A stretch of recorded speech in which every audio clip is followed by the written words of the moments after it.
Assalamu alaikum hormatly watandaşlar. Saparağa salamu alaikum. Waalaikum. Emine Aydın'ım size de köp salam. Aleyküm selam. Yaşlılar, Aydın, eziz ildeşler.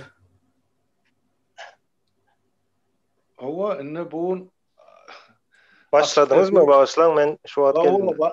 Başlarını inim. Ova ıglan edipsin kemine şoğun açık efir var deyip vatandaşlarımıza şol tarihi vakalar vardır ya. Geçinde bu var. Vaktinden 10 minut ön başladın Halmurad dağı. Şeyle mi? Oo. Ay ön başlamak giyişler. Bekleşiyor el adamlarım gelir ona çel aytmalar. Bolya.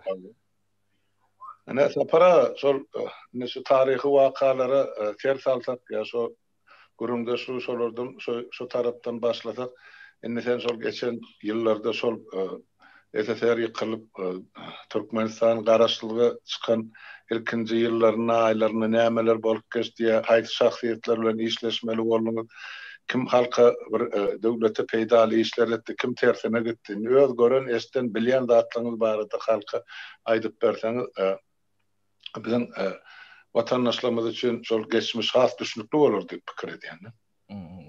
Halmurad tawol beren sözüm üçin, anamyň üçin ýöne adamlara baha vermek gaty kıyın zat ýöne men öz görüşümden nämämi aýdaýyn bolup geçen zatlary ýadyma düşnün 40 ýyl ýa 30 ýyl urak wagt geçipdir de. Bizim döwrümizde hakykatdan ham ýa türkmen kadrlarynyň uruşdan soň ýetişen bir gatlagy watda, o da ýuky gatlakdy, gaty bir giňiş gatlak ýokdy. Näme önümçülük nämesinde dünýäsinde diýip aýdaýyn da. Boloňam ýetişeni nämesi besbellidir. Ýa nämeň içinden toplumyň içinde taýlanyp duranlar, ol adamlar, ol görünýändir, tiň edýän adam, ýa iş bilýän adam, işleýän adam, işleşip gören adamlar gaty gowulýandylar. Käbirlerini bilen benim özüm gönü işleşmek mesler etdi. Käbirlerini daşyndan tanýadym. Bir ýigit bady. Ýigit diýen bize ýaşulýadyk o wagt. Ýaňyr 40'a yeter yetmezdik.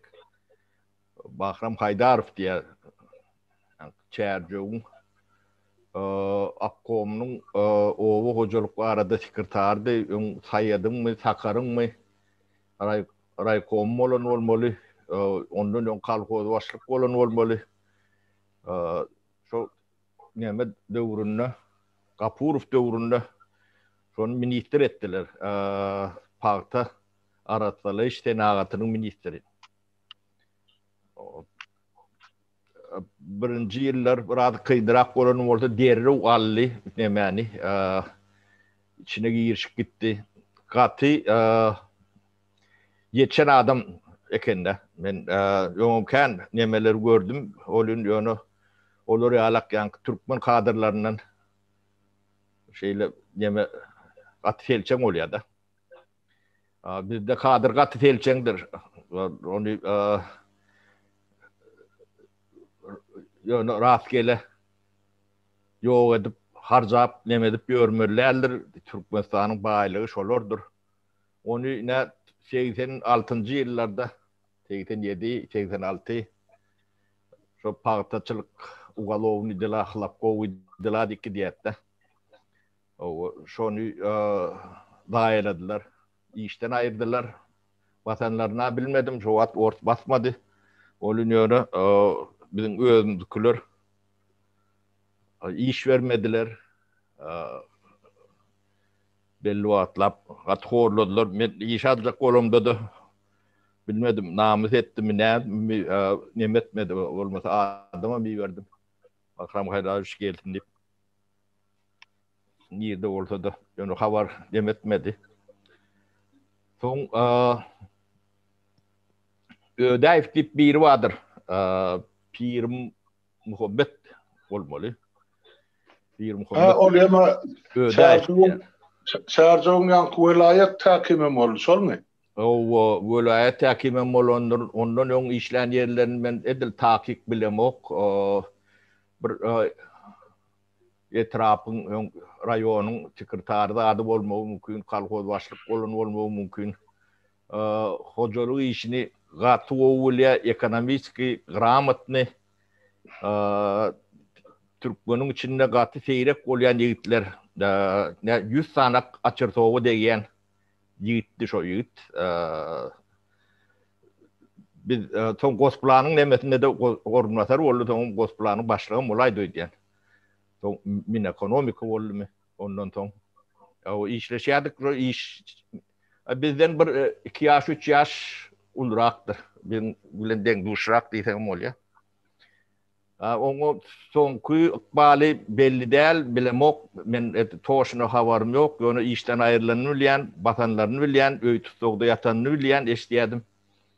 O ýylyny nemetini bilemok.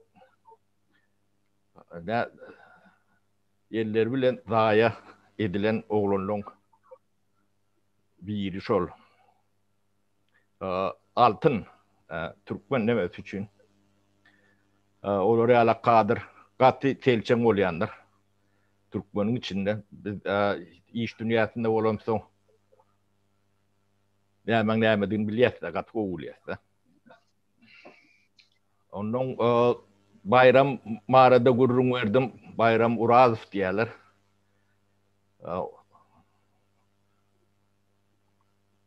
O da näme öň sürgün edilen bir maşgalaň nemesi. Sagaty Özbekistana sürgün edilýän bolmaly. Ya Garagalpaktan bolmagy mümkin. Yani Taşkendiň yer suw nemesini institutyny torýamy. Runalyk bizde o hojalygyny yerçi Zemel upravlenie dip upravlenie wagtda şonu işleýän ekeni işläpdir. Men o wagtlar onu tanamokdum. Soň Agroprom başlygyny Aşgabat Obla Agropромyň başlygy boldy da. Soň buny ýa-ni ýamanlap ýazyp demedip işden aýyrdylar. Tap basypdylar. Ondan bir yerden tap aldım ben ondan ýamaşkan täze durmuşy bir ýaly etdik. O bizde reforma demen upravleniýan başlygy boldy, soň Glavkan başlygy boldy. Soň özümüz haýyş edip ýa min ekonomika gurun jornatar edip ýerdik de. Eýleden beýleden haýyş edip demedip täbäbi işleşip bilen zoktuk. Gaty kyn demedin. Gaty düşünjeli demeli oglan toň min ekonomika bolan bolmagy mümkin. Goskomstatyň demesi boldy. Ýöne bir 3-4 aýlykda koronawirusyň ölüpdir görüldü, ýatan ýer ýaty bolsun. Allah rahmet. İşden haçan aýrylanyny nemedenini biz bilemzok. O ýöne olar ýaly adamyny işletmeýärler. Zapara näçin işletmeýärler şolar ýaly adamlara? Neme Türkmen akıl bilen işlän okulok bilen ýa kreme bilen işleýärdi. Bizim milletimiz bir geň milletimiz bardyr. O akla hiç deme diýenler şo kulogy gözi şol işleýän bolmaly. Bizim kulogumuz gowy bolmaly, mümkin çöllük edip gören şeyler. Kulokdan alınýar-da. Men şo zat nemetmek üçin de bir zat görkedeýin. Ine gabiýet Türkmenski iskra diye 2000-nji ýylyň 30 dekabrynda zasidaniýa kabinet ministri diye ýa-ni 99-njy ýylda altyn asyr diýip yglan eden bolmaly, şoň bir ýyllygyny belliýärler-de. Ondan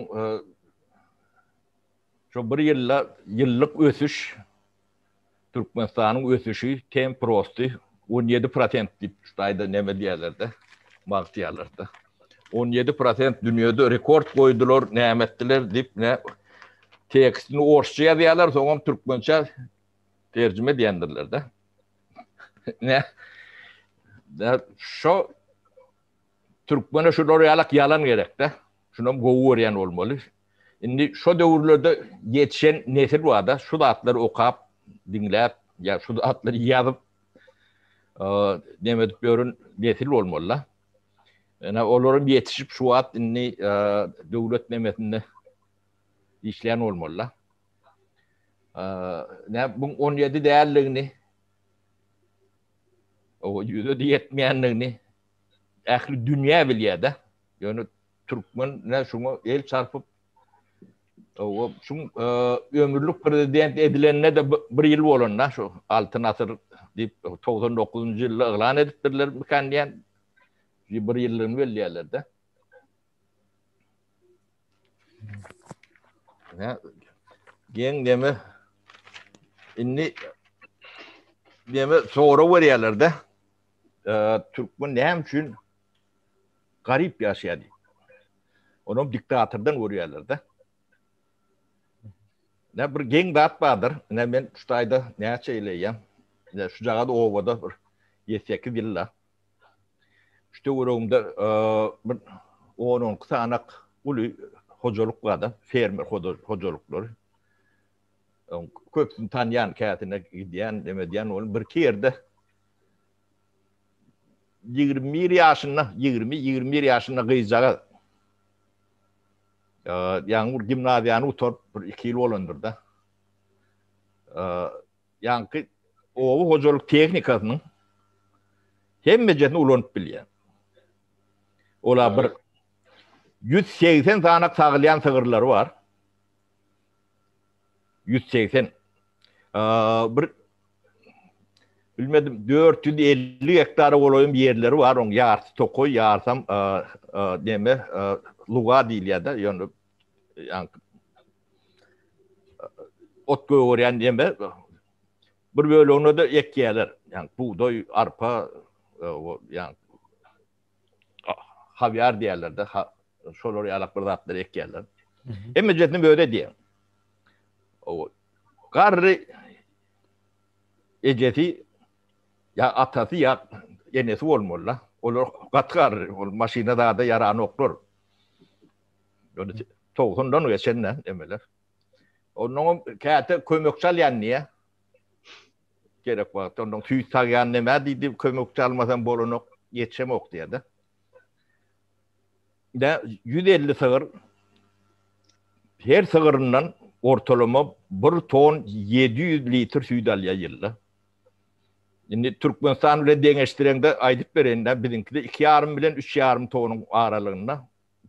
Kovu nemedil yani 3,5 4 ton. 4,5 ton. Beşe yeter yetmez. Rekarsmenler son oraya alak nemal ya da. Kalkodlarda. Yine o bir doğulu maşkalı da değil. Gıyden tek durmuşa da çıkan nokta. Şimdi bir Türkmeni gödöğüne getirip görün. 20-21 yaşında. 25 yaşında. Şol oraya alak hocalığı idare edip bilecek. Yani gödöğüne getirip biliyorsunuz mu? Ne için garip yaşalıya diyor. Dengeştirip görün. Ödüm bir kalkodun sığırından kendi süt veriye etem jurnalak. Bir yönü çağa yani 21 yaşında çağa kurcuk galak öyle koltuğun alıp gidivermeli ölçü. Traktör içinde kellesi orada görünüyordu. Ana değerde şolur yalak. Yani adam Dehmet bilen o kulokta şoloriyalak kağıdı bilen planlı olluk neme bilen derle bir çörek vermeli ya bir bağ etmeli diyen düşünce yok da. Ne şu cahit halamda da men yemetini kazmalı fundamentini 3 metrede neme aşağında da plite var demir dağın var onu yarmalı. O adam öldürdük, abilerini verdik, olun giyece 2 tane oğlan geldi. Ben 23 yaşındadır da bolsa. Şortolu, köyünü maykalı, yağ maykaları. 2 tane yaşacı oğlan. O bir şu işi bir de alacak deyip. O ne yaşında deyip soruyor. 23 diye. Eylekim 24 dedim. Onun hep bolya dedik. İlkula korktuk. Bulur nedir? Ol yakı çukurun alanı okur da bulur ahli aşağı komünikasyonu medyalar giderizasyonu etmeli. Yani vodoprovodunu, suyunu, kanalizasyonu hemmesini çekmeli. Onun bilýäňiz mi? Di proýektiň görkezdim. O bilýärsiz bu iş kän diýär. Onun ekskavatorlaryny getirip şolong traktor ulanşyny gördüm de. Men ýöne telpeňi çykardym. O jostikler var ha. Oyun oýlanýan jostikler. Şolar ýalyk jostik var. Baý kunyň içinde ýöre dünýäni peşäp çykdylar. Ödüm sagat ýalyk işleýärler, 7-de gelýärler. Akşam 7'de de gidiyorlar. Yaş demedin. Ne burada öndürüp bilýändir, öndürüp bay bolýandyr. Ýöne gadymyz kän, planladymyz kän diýip bay ýaşap bolýan nädir? Burada öndürmeseň iýip bolýan nädir? Ya bir hyzmat berip bolýan nädir? Biz ýa-ni türkmeniň pikir edişini emesi ütköşük, gatı ütköşük gelýär, şu taýdaklar bilen deňeşdirýär. Ne? Garyplymyň sebäbi özümizdendir. Tapara, edil şoň ýaly mysalyň bir kysana menim şu taýda görenimi aýdyp biljek, şu öňkü ýaşap gaýdan owamda. Edil sen aýdysyň ýaly şu döwrolum şu gimnaziýany gusaranjagy, ejesiniň kakasynyň emmesinden olaryny gargaşyp işden galansaň şolaryň fermasyna, sygyr fermasyna möýde dolanyrdy. Meýdanlaryna öýde ekkä, ýorunjasyna öýde orya, o süýdüne möýde sagya. O men biljekkä näçe sygyrynyň bardygyny. O ýöne şol işleri ýa-ni ähli tehnikany möýde sürýär. Olur şu jemgyýete mahsus zat kim işlejek bolsa ol bar. Onuň ýenem o gapdyrmada gowada bir gyzagy diýen o döwürdürmüşe çykan şumal eline üstten çağatı var. Olum şol ejesinden kakasından miras alan ýanky towuk fermasy var. 24 mi 26 min tan towu ýeköz sere dowty elinde de üstten çağatı. Ene gadan jetçi adam gadanyp bilýär ýöne bärde döwlet sistemasy var, sagat ýaly işläp duran. Döwletiň goragy var. Sen salgydyň töle garyn puly özüňki nire garşylasyn. Ýok ýetmeýän bolsa, sana islenli krediti berýärler. Gaty az göterim bilen. Ine işleme mümkinçilik bar. Hemme zat ýanky tehnika goýulan hemme ýerde elektronika var işläp duran. İýmenem suwunyň mallaryň elektronika şol upravleniýan usuly, radiýan usuly, maşyn sürüp barýanym bolsa, şo taýda knopkany bassaň konveýer işläp başlaýar. Almurat, bärde onuň dogry bolyn yer şolaň özünki däl bolan bolsa, hökümetden potrotmy, arendamy, ýa-ýene urdatmy alyp işlenýän toprak bolan bolsa, şu datlyň hiç bir bularda da bolmaz.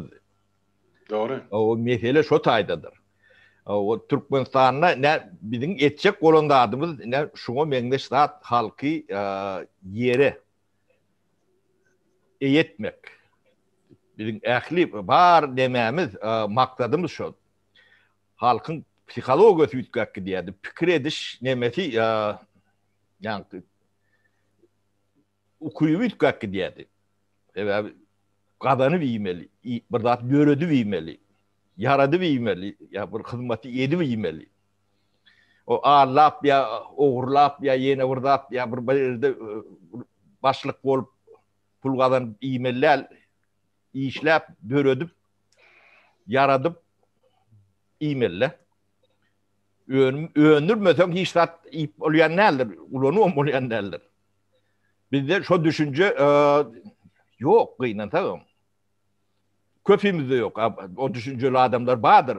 Olun ýöne galapin döwlet bermeli diýip düşünýärdi. Ýa şo diktator gowy däl, şoň üçin biz elbet ýaşaýarys. Yok. Bence beýle däl. Ne aýdyň, ne sen düşünjäň näýle? Sapara bärde indi şuň ýaly bir sorag mende mele geldi de. Ine şol sizin aýdyşyňyz alda şeýurtda yer ýanky sobstwende olan üçin adamlar şonu nämetdiýär diýende şonu gowy işläp bilýärler. Ve şolaryň hususy emlaklarym gorulýar da kanun tarapyndan gorulýar da. Indi Türkmenistanda şol yeri ýanky adamlara hususy edip beren wagtynda da eger kanun tarapyndan gorulmaýan bolsa o yer hususy yer däldir. Yani eger goraw ýok bolsa näde hususy diýip biljek. Elbette, elbette. Şu Elbette. hususy emläge goramak barada bir mehanizm bir näme düzülmändir. Indi berde şuň ýaly soraw çykýar-da Türkmenistan ýene başda ayda şol 91-nji ýyl 90-njy ýyllarda şol Sowetski Soýuz darga başlandan soň Türkmenistanyň halmyra da sonra size değişti biraz. Parlamentinde şu işlere seredildimi? Misal üçin şahsy emlagyň gorulmagy ýa-da şu hususy ýerleriň gorawy hakynda adamlaryň şu zatlara seredilýärmi? Ýanky näde gorulmaly, näde bir mehanizm düzülmeli, näde bir kanuny bolmaly şolaryň şu zatlar gorawy hakynda bir edilen proýektler boldy. Belki durmuşa geçen däldir. Ben aýdyp bereň, buny ondan halmyrat üstüne ýetir. Biz reform edemizde ýanky kanunlaryň hemme jeriň proýektini ýazdyk. Hemme jeriň detallaryny çendik. Näçinji ýylda ýazdyň? 93-nji ýyl. Hususy eýetçiligiň o nähile gorulmalygyny käbir kabul edildi, käbirli inledilmeli. Bu zatlaryň hemme jeriň ýanky reform edemizde 8 sanak görüjülük topor diýip atlandyrdyk da. Bir topor kanuny ýazýardy. Beýlekleri şoň mehanizm ýazýardy. Onuň nähile normativ kanun çykany bilen oň aşagyna ýene bir topor normativ aktlar bolmaly. Şolarna çen ýazylýardy. Ýöne ýazlanyň bilen hökümet kabul edeni bilen bir adam onu kelpe bilen ýöne sirk göwert bilýän bolsa bir gijijek pastana bilenesi bilen on bollugy dälle. Bizde şo näme ýok. Ýanky kanun işleme ýagdaýy ýok.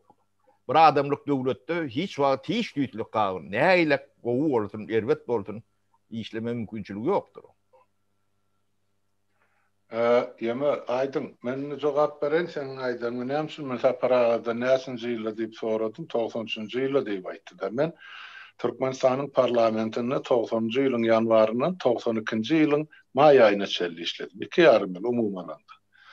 Şol döwürde SSR ýykylýança ýani 92-nji ýylda çelli Türkmenistanyň ýer hojalygy esasan şol kolkozlarda bir bölegim kiçiňräk bölegim döwlete degişli emlak diýip savkozlary degişli. Indi şol hususy ýetçilik barmydy şol döwür? Ýok, şolar ýaly bizde bar da şol Gorbaçow hakimiýet başyna gelenden soň 85-nji ýylda ýanky şol kooperativler yekawara daýhan hojalyklary ýa ýerleri kärennesine ýa potroda bermek diýilen ýaly gürrüňler boldy başda soň şol ugrunda birazajyk şol iş edildi. Ýöne ol köpçülik derejede men bar döwrüm Türkmenistanyň o kanunlaryň kabul edilen ýerim ýok, ýoly goýulan da adam ýok. Diýilşi ýaly ne şol saparaga şol aýdan 93-nji ýylyna düýpli reformalar başlanan bolmaly ýer suw barada. Sebäp ondan zor Sowet zamanynda o ýeri şahsy eýetçilige bermeli, mülkdarlar bolmaly diýilen düşünje asla ýok. Saparaga bilýän 60-njy ýyllarda ýanky Hruşşow hakimiýet başynda hatda kapyda bästan kel tokluýuny saklama gadagan etdi. O gadagan. Awa sagır saklamak bir şakıl malyň köp bolmalylar, 3 tane goýundan köp bolmalylar, 5 tane geçiden köp bolmalylar, köp bolan baý ýa emlägini elinden almaly. Gaty kän gadagançylyklar bardy.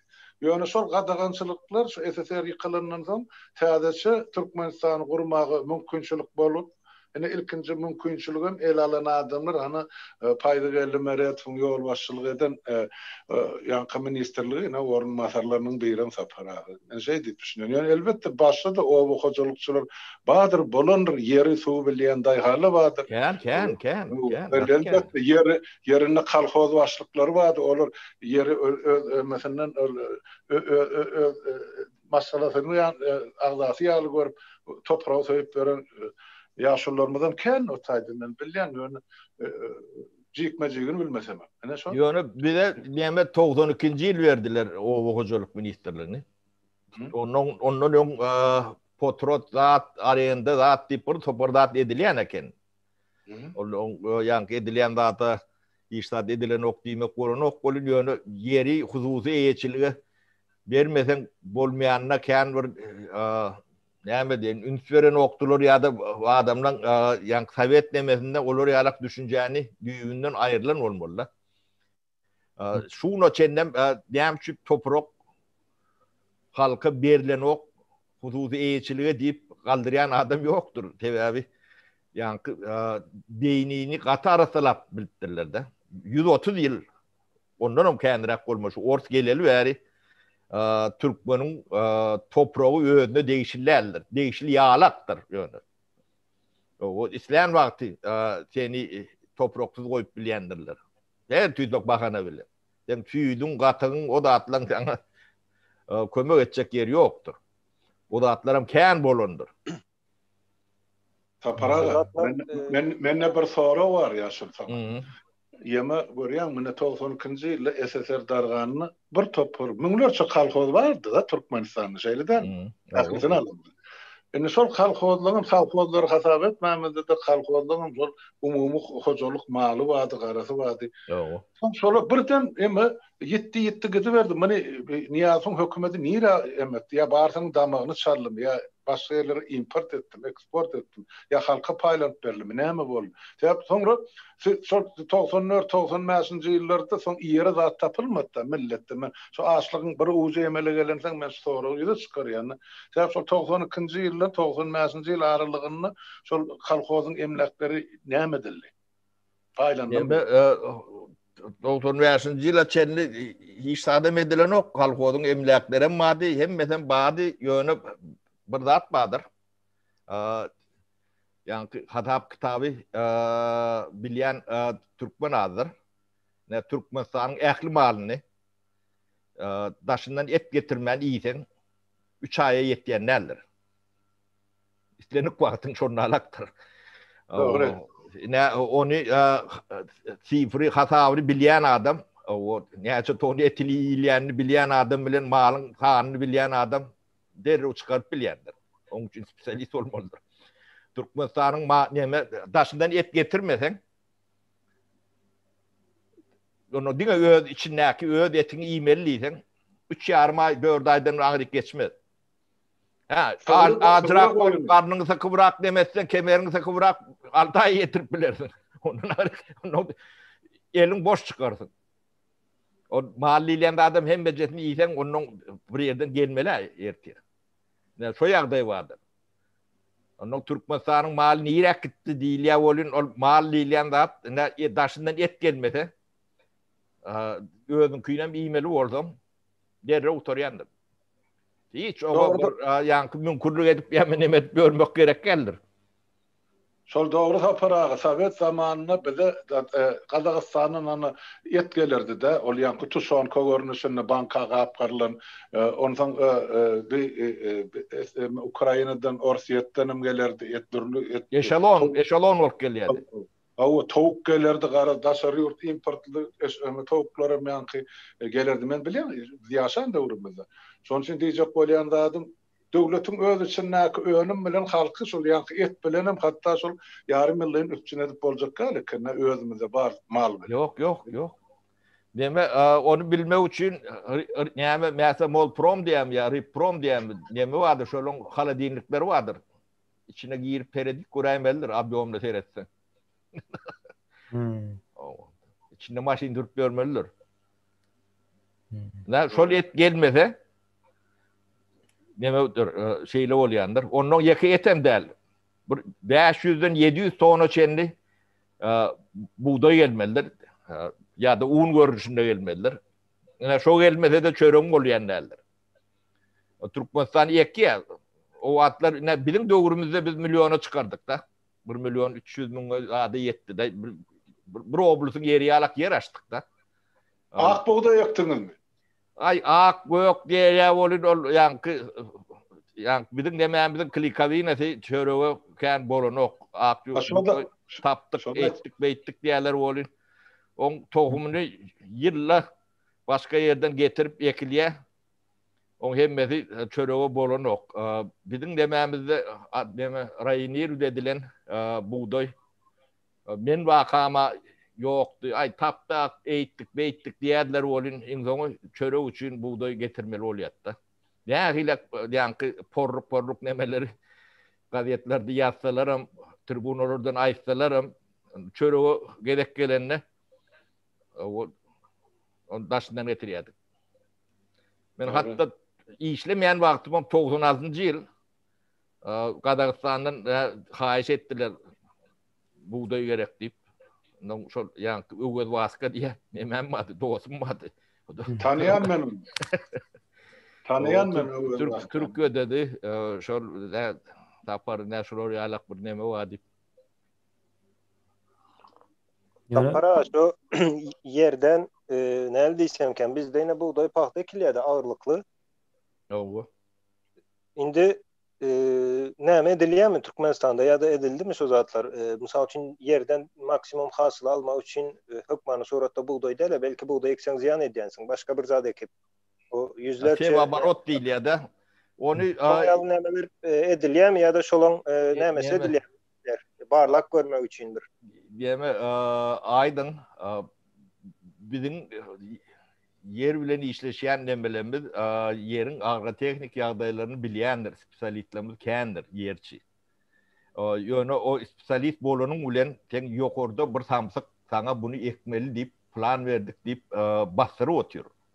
O sen spesialist bol, sen bilme o ýokarky haýwanyň bunu bilýänden habary ýok özüniň. Oň şeýle bolýandan hem habary ýok. Näçe birinji sekretar vardır bolup geçendir. Bu da atlan hiç birini anlayan yok şoluk. Gynanta. Ol ýokardan ýöne başlyk bolup komanda bermäni bilýärler de. Olara da ýokardan başga bir ýerden gelýär komanda. Yani plan raşad edilýär. Şo taýda da salip berýärler bulary. Ondan ol spesialistler görgüdür şolara düşündirmek. Yok ne şeyle bolýar, ne bunu beýtmesen beýle bolýar diýip onu käbir düşünüp bilýändir, käbir düşünýändir, onu köpçü düşünen okdy.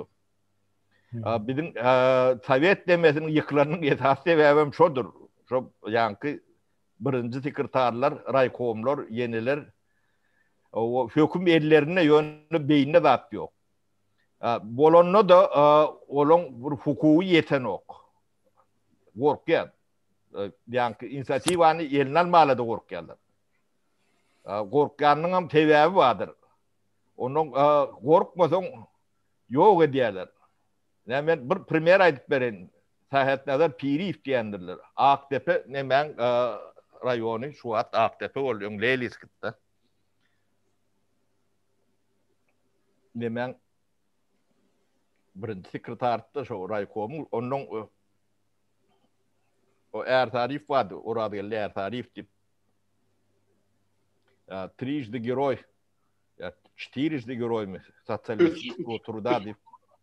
Üç kadar sosyalistik zahmedin kahramanı. O, ne, şu pahir ölen son Gapurov barıp şonu Sahatnazar Piriýew şoň yerine kalkodaşlyk etip koýdy da. Ola birinji sekretar raýkomdy. Bunu kim oýars diýse, ay sen oýars diýip şonu oýdular da. Şu bir yılın içinde de şol adamyny türme bastılar. Nikil soňam atu diýip demetdiler, onu doğrudan alyp galdyk da. 10 ýaşyl bastılar. O holopda boduň direktoryny atdylar. Aşyr Ataýew diýdiler. Birinji atylan holopda boduň direktory onda ýörüti bilgişin etdiler. O taýda adam atylary ýalak hiç neme zat ýok. Batılary ýalagam zat ýok. Özüm şol oglan Gata daryonyň adamdy. Sahatnazar Piriýew diýe ýatan ýer ýagty bolsun. Altyn ýalak. Samaroduk. Ne biziň demämizde şolar ýalak bir ýerbet deme bardyr. Bu bilmedim milli nemämiz bolmagy mümkin. Ne şu adam görýärse şu ýanky kemine gurrun verdim bana ekranın ağrısında narsisizm deyip ne şolary ýalak ketel kemine ne şu köpde şizofrenik bolun ýöne şu narsistlerim barda. Olar beýlekiň ağrısyny duýan oklar da. Onuň öz demeleri üçin etik göberýärler de. Şu adam köp kişi şu atki Türkmenistan'ın ýagdaýyna doğru düşünýänlerler, düşünjegi bolýanlarlar, düşünmem bilýänlerler. Ýöne şu 20-nji ýylyň Türkmen üçin iň soňky ýyllygyny şu düzelmese töwürün galdyraýmalygyna düşünýän oklar da sebäbi tenlerine basan okda bol. Beýnem alan ok. Bu şu jogapkärligini duýan oklar da. Biz bolmasa halmra da kimide şu datlar diýmemize gerek. Yani şu datlar düşünen zog edip diyor. Ferhat Aklimov ýeldeşimiz ýazýar. Hawa Öz pikirini ýazypdyr. Bizim halk rahat ýaşamany uýgunlaşmadyk. Onun üçin düzelir diýip pikir edemek bagyşlaň welin diýipdir. Bunu ýöreýip okudum. Ve yankı sizin aydan nemäňiz var? Ýokarda bir siýasatçy var, düşünen ok. Ona düşündirmek üçin öňem gürrüň berdiňiz. Paýzy geldi meredir. Jan edýän eken düşündirmek üçin. Ýöne has gowy gürleýän biri gelse şonuň başyna aýlaýan da. oğul şeyle bu.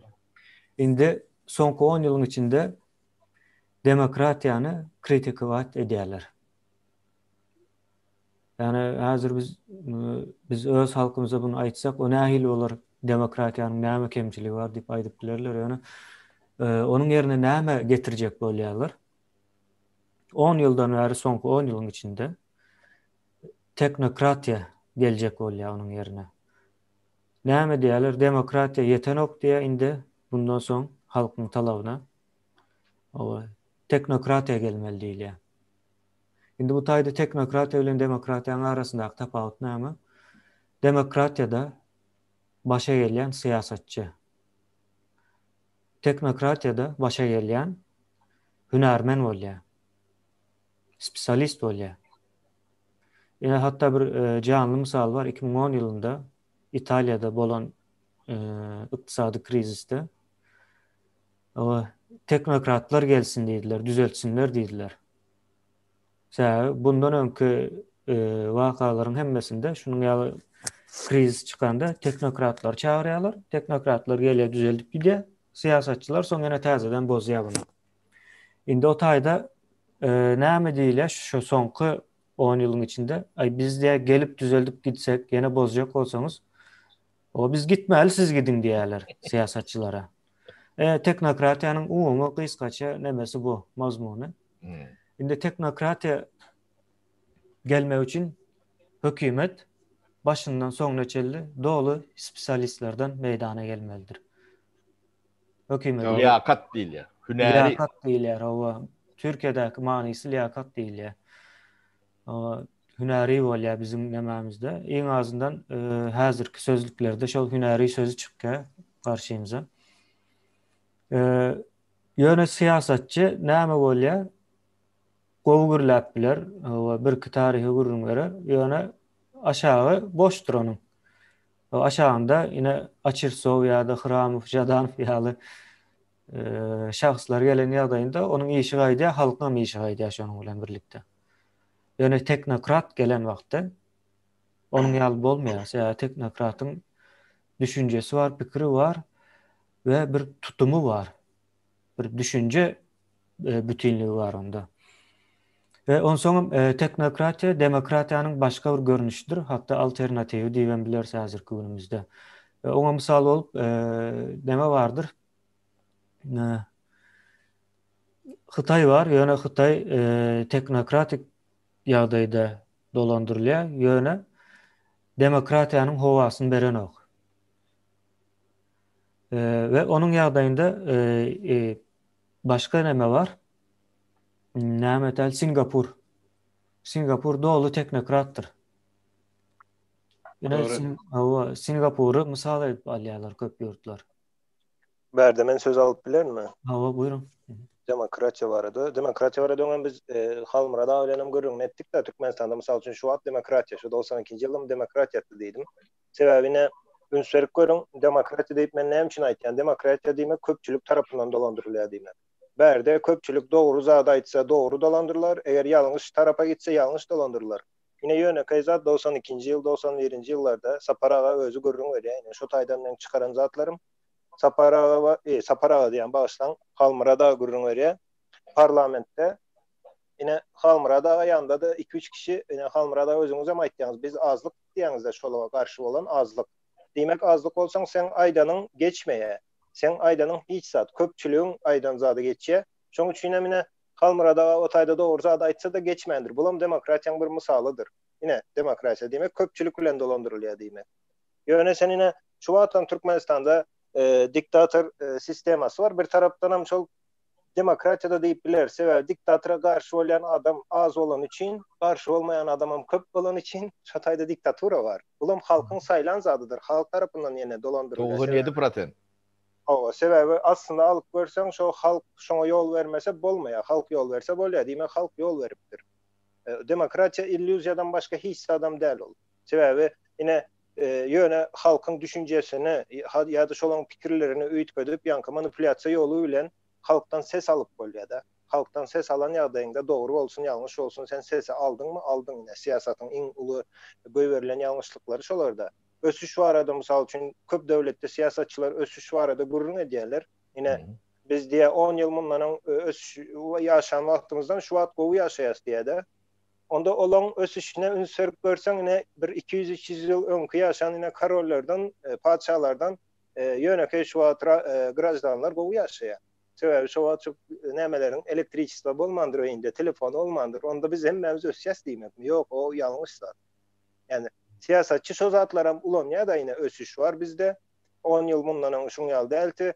Ol sen isleme ýene 10 ýyldan hem şu wagtdaky ýaly bolmar sebebi teknologiýa ösýär, beýleki zatlar ösüş var. Sen hem şoňa belli bir derejede etkileýär.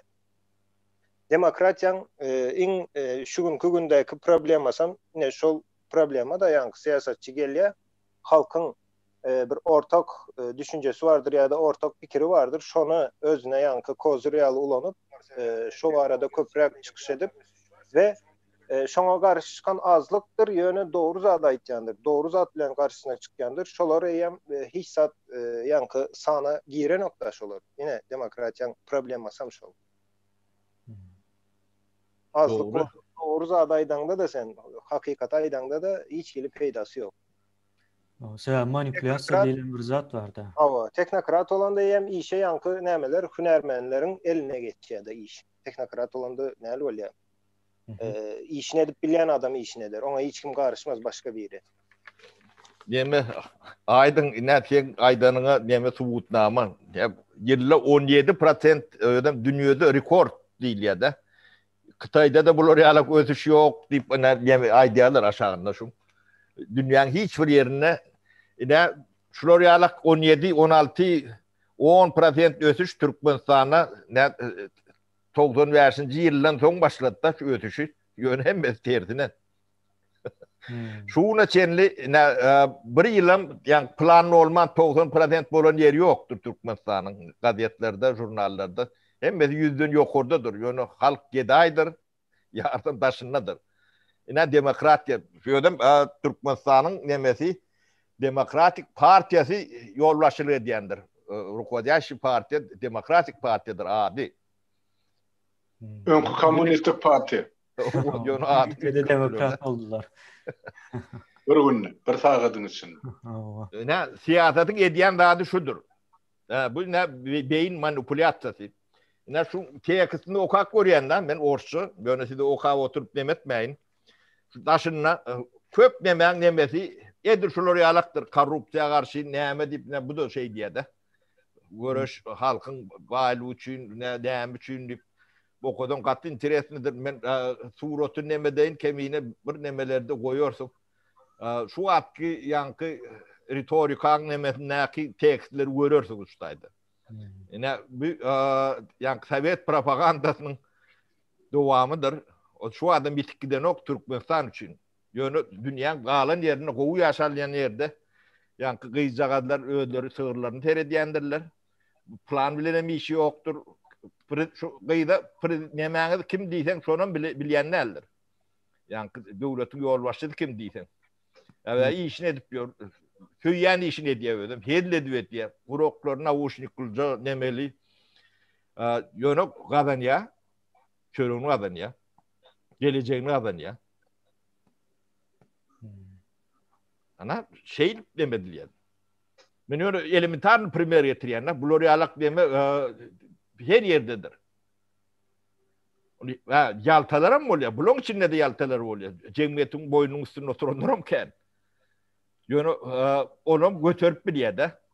Yani işleyenin zahanı ken olunca cemiyette olur yalak 1%, 2% demeni götürüyor da.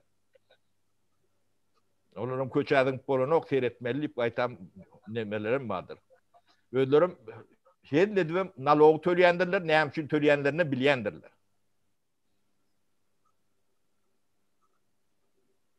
Ne yani biz fikir ediş demeyimizi ütkötmeliyiz. Şu ütkömese, şu ütköşüklüğünü görüp bolonok içinde yetmiyorsun. Yani taşınına uğrak gelip beyleklemen içine giren son. Ütköşük adamlar bilen işleşeyen ben şu at katı oğulayan ne? Ne? Bizim garipliğimiz sonundur. O oğurluk ettiği, nimetti temalarım şodur. Hemen oğurlandı burada öndürmeden ağaç kalyanız. Şöyle oğurlamanla da ağaç kalyanız. Öndürmediniz. Öndürmelidir. Öndürmek var, öndürmek var. Sen yılla 5 ton alyan, bu da 15 ton alyan. Ya 12 ton alyan. Bir sığırdan tüydü. Sen sığırın 350 kilo orada bulunki 700 kilo. Onun sen dengeştirip bilir mi? Yaşayış şertin şonu bağla sen. No. Öndüren dağdına bağla. Ben yani bulun in demesini ayıp veriyen ne? Yani Tağda somu sağlarını. In aşağı demeler. Ovu hocaluğuyla berde 2,5% halk meşgul. Bizde 60% halk meşgul. Ne dengeştireyim de. 60% yönü şu 2%'ın beriyen demesini beren nokta. Önümünü. Önümünün 5'te birinin beren nokta. Sen ne kovu yaşayacak? Ne seyredenizde şu da atları seyretmelidir. Ne o siyaset değilen at başka da attır. Ne şu da atlara köyünü Sovyet demesinde de seyredilenlerdir. Ortaya da bizden kovu atlardır. Tabii yer bu Atavavadan Ağır'dan gelen demede. Köprüsünün tokoyu vardır. Şveçya'da tokoyu hususu bolon için kesilen ağaçların, ekilen ağacın sahanı kendir. Yani son 30-40 yılı analiz edip görsek şunlarlık çıkıyor. Bunları mı ağaç kesiyorlar? Yani kesenler kendi ekkiyorlardır. Yani yerin eyyesi olanı şunlarlık oluyor. Bizimki de öyle sonra batırdılar. Dünyanın yerini. Özüm suğun in gıt yerine yer şorladır, içeride suğulun yerlerde. Ona bir deme internette seyredip görün. Dünyanın yiyerek gitti. O hocalık ne ile ediliyor? Ne ile teknikalar var? O hocalık ne edip öğretiliyor? O zatları sen halka öğret, ben onu ne edip sen alacak? Halkın öğreti öğreniyor, sen yolunu aç. Yani internetin nemet gidip gelip öğrensin. Bir gelip öğretsin. Oraya alak deme. Hem meclisinde hükümetin iyi işi şov olmalı. Para, şu sizi işten dövrünüzde Türkmenistan'dan misal için daşarı yurtlardan teknolojini getirmek yankı ya da spesyalist getirmek ve Türkmenistan'daki yaşları daşarı yurtlarda okutmak barada şongal bir nemeler var mı? Vardı. Ben ne özüm aydıp vereyim. Rusya gidenler var da Rusya gidiyordu deyip bilen. Ben aydıp vereyim. Daşarı yurt deyip hesaplap bilecekler mi? Men fikrimce. Yok ben aydıp vereyim. Ne diyadık deydi ne? Grupları ne şu reforma geçiren nemelerin içinden ben 3-4 grup hani bilen embecede bilen bile gitmedim oluyor gurnoduk. Bir tapar Angliya gittik. 15 mi 20 adam bolup. Angliyan ehli ovu hocalık nemelerini öğrendik. Ehli bir yerde bir daha bağ olsa. Yürüyüşte seminerler geçirdiler. Sonra o ikinci grupa gitti. Biz o sığır ferbalarına çendi. Angliyan duruşuna geldi. Gallandiya'ya gittik. Onun Gallandiya'dan 2 tane firma var. Biz bilen işleşiyordu. Türkmenistan'la. Bir de euro diýdiler. Kerçken nähile ekmeli, nähile teknikalary bar. Bu reformada yankı demeyen kıyınçılık yerleri var da. Kän inçe yerleri vardır. Önümçülükte. Misal üçün tüy döndürýän, ha? Soňa biri metke çıkarýar da. Tüýtten metke edilýär da. Teýnir edilýär näme? Onuň bir ýyl önüm kän bolýardan metken köp bolýar da. Badaryňam göteren ok. Daşary badarda da alyjy yok misal üçün. Onun köçädiňmi da döwletde ýörüýtip mexanizm bar. Şonu satyn alýar. Şu badaryň nyrky bilen satyn alýar. Onu saklaya öz deposu var. Onun bir yılam az oluyor da, şunu nemeden çıkarıp demeye koşuyorlar. Şol realak men bir predmetay diyen, ol realak başka nemelerim bolup bilýär da, önümler. Şol realak mekanizmlaryny içinde öwrenýärdik da biz. Ödüm hiç zat bir ullokan gadagan ýa nemelik ýokdy bir döwrümizde. Ben bir kendi uğur işlemedim. Aydın 89'da Agroprom Rabotga başladık. 94. yıla kendi kendi yıllarla men ovu hocaluğuna 92. yıl aldım. 94. yılın ortasına gittim. 2 yıla da yetin ok. Bu katı gıyıska dövürdü. Yani ne olan başladık. 2 tane oturucumuzu bilen bir stolumuz vardı. Sonundan 2500 tane edara vardı 94. yıl bir ayranında. 2500 dönem uğrak.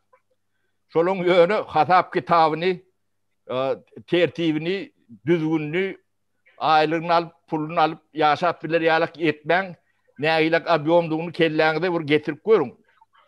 Çünkü hem hasap kitabını bizde vıçıslı itilin teyentir vurduk şu bir yılın içinde. Devletin Koskovstadından oğudu. Günlük informasyon gerek informasyonlar biliyorduk dahil Türkmenistan'dan. Onu gurnoma da bir ullokan iştir o. Gıyıtkıcık vaxtta olyan da bu da atlı hem besi. Ben 10 yıllardan minister olmadım. 2 yıla da yetin o. 2 yılın içinde bir yıl geçti de biz devam edip biliyaz şu an. Bir dernek kurduk. Beykıl kılışıp. Ha? Kimine? Onam o iş diýilen zat davalı. illan zattır.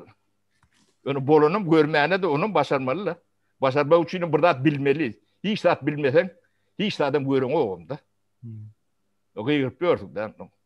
Hemme zat şu tiýatrat mı kan diye. Hiç zat bilmesen demokrat olup bilýän en köp. Olam nähil demokrat. Murat Rezzak ildeşimiz yazıptır. Hükümetin aladası yaşlar bilen ekini yok etmek diye.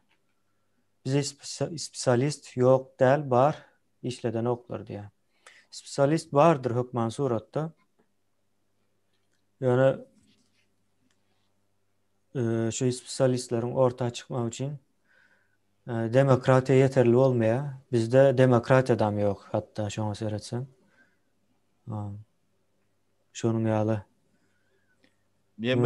Bu jogaby beýle bolmaly kan kemine hususy Bahadır iqtisadiyetine geçilip nemedilerinde sen hökümetten iş yeri sorap ulanjak men ulanmajak men diýip ýörmediler. Sen 4 tarapyň açyk bolýar.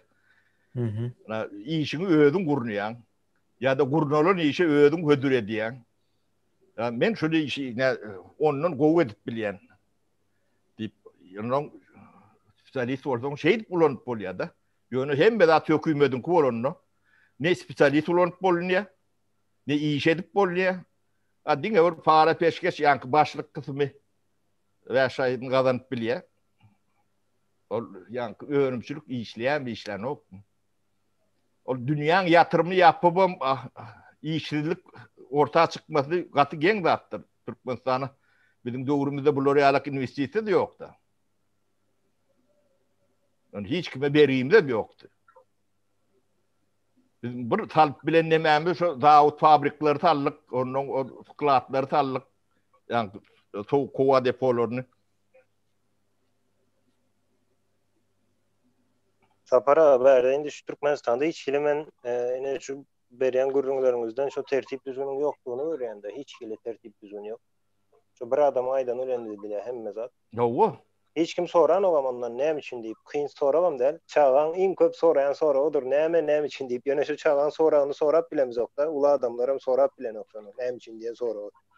Indi men berde halmara da sizden şu nämen soracak. Yani şu zatların hemmesinin arkasında yankı konstitusiýa Türkmenistan'ın kanunçuluğunu gorayan bir mekanizm yokluğunu görýände veya konstitusiýany gorayan ve Türkmenistan konstitusiýasy her bir döwletiniň konstitusiýasy aslında bir näme zatdır. Näme diýsemken bir hormat goýulmaly bir zat diýip pikir eden öne Türkmenistanda şu konstitusiýa yankı diňe bir ýokardakylar däl. Hatda ine ýöneköy grazdanlar da hiç kili hormat goýan okşo konstitusiýa sebäbi ýok da dol işlän okşo zat.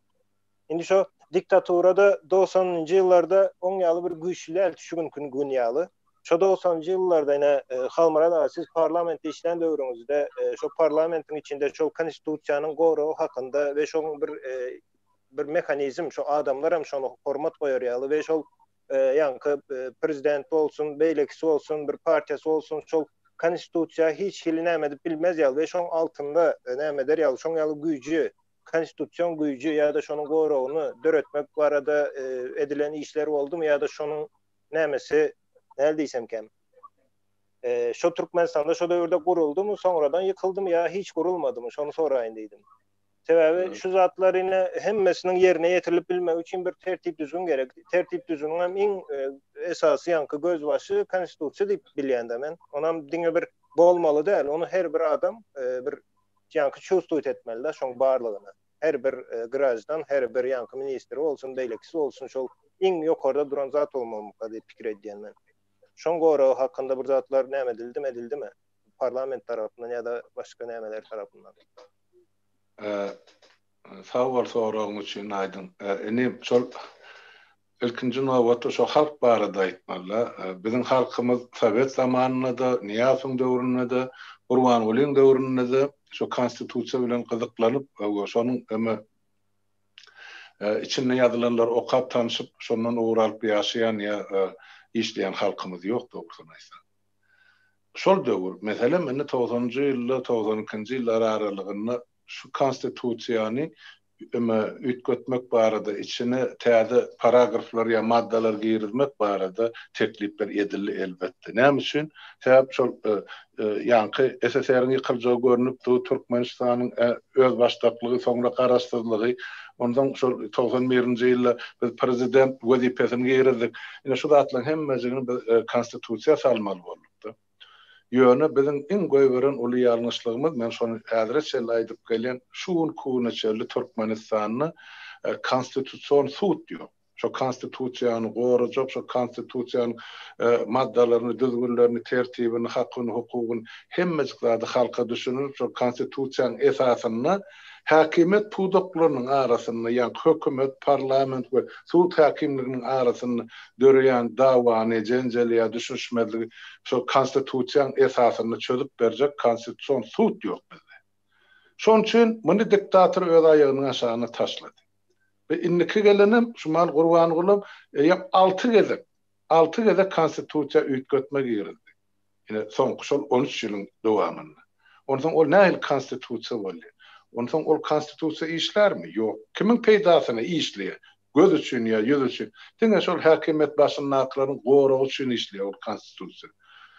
Emma halkyň goragy üçin beýnansadan konstitusiýa işlerini aýdym.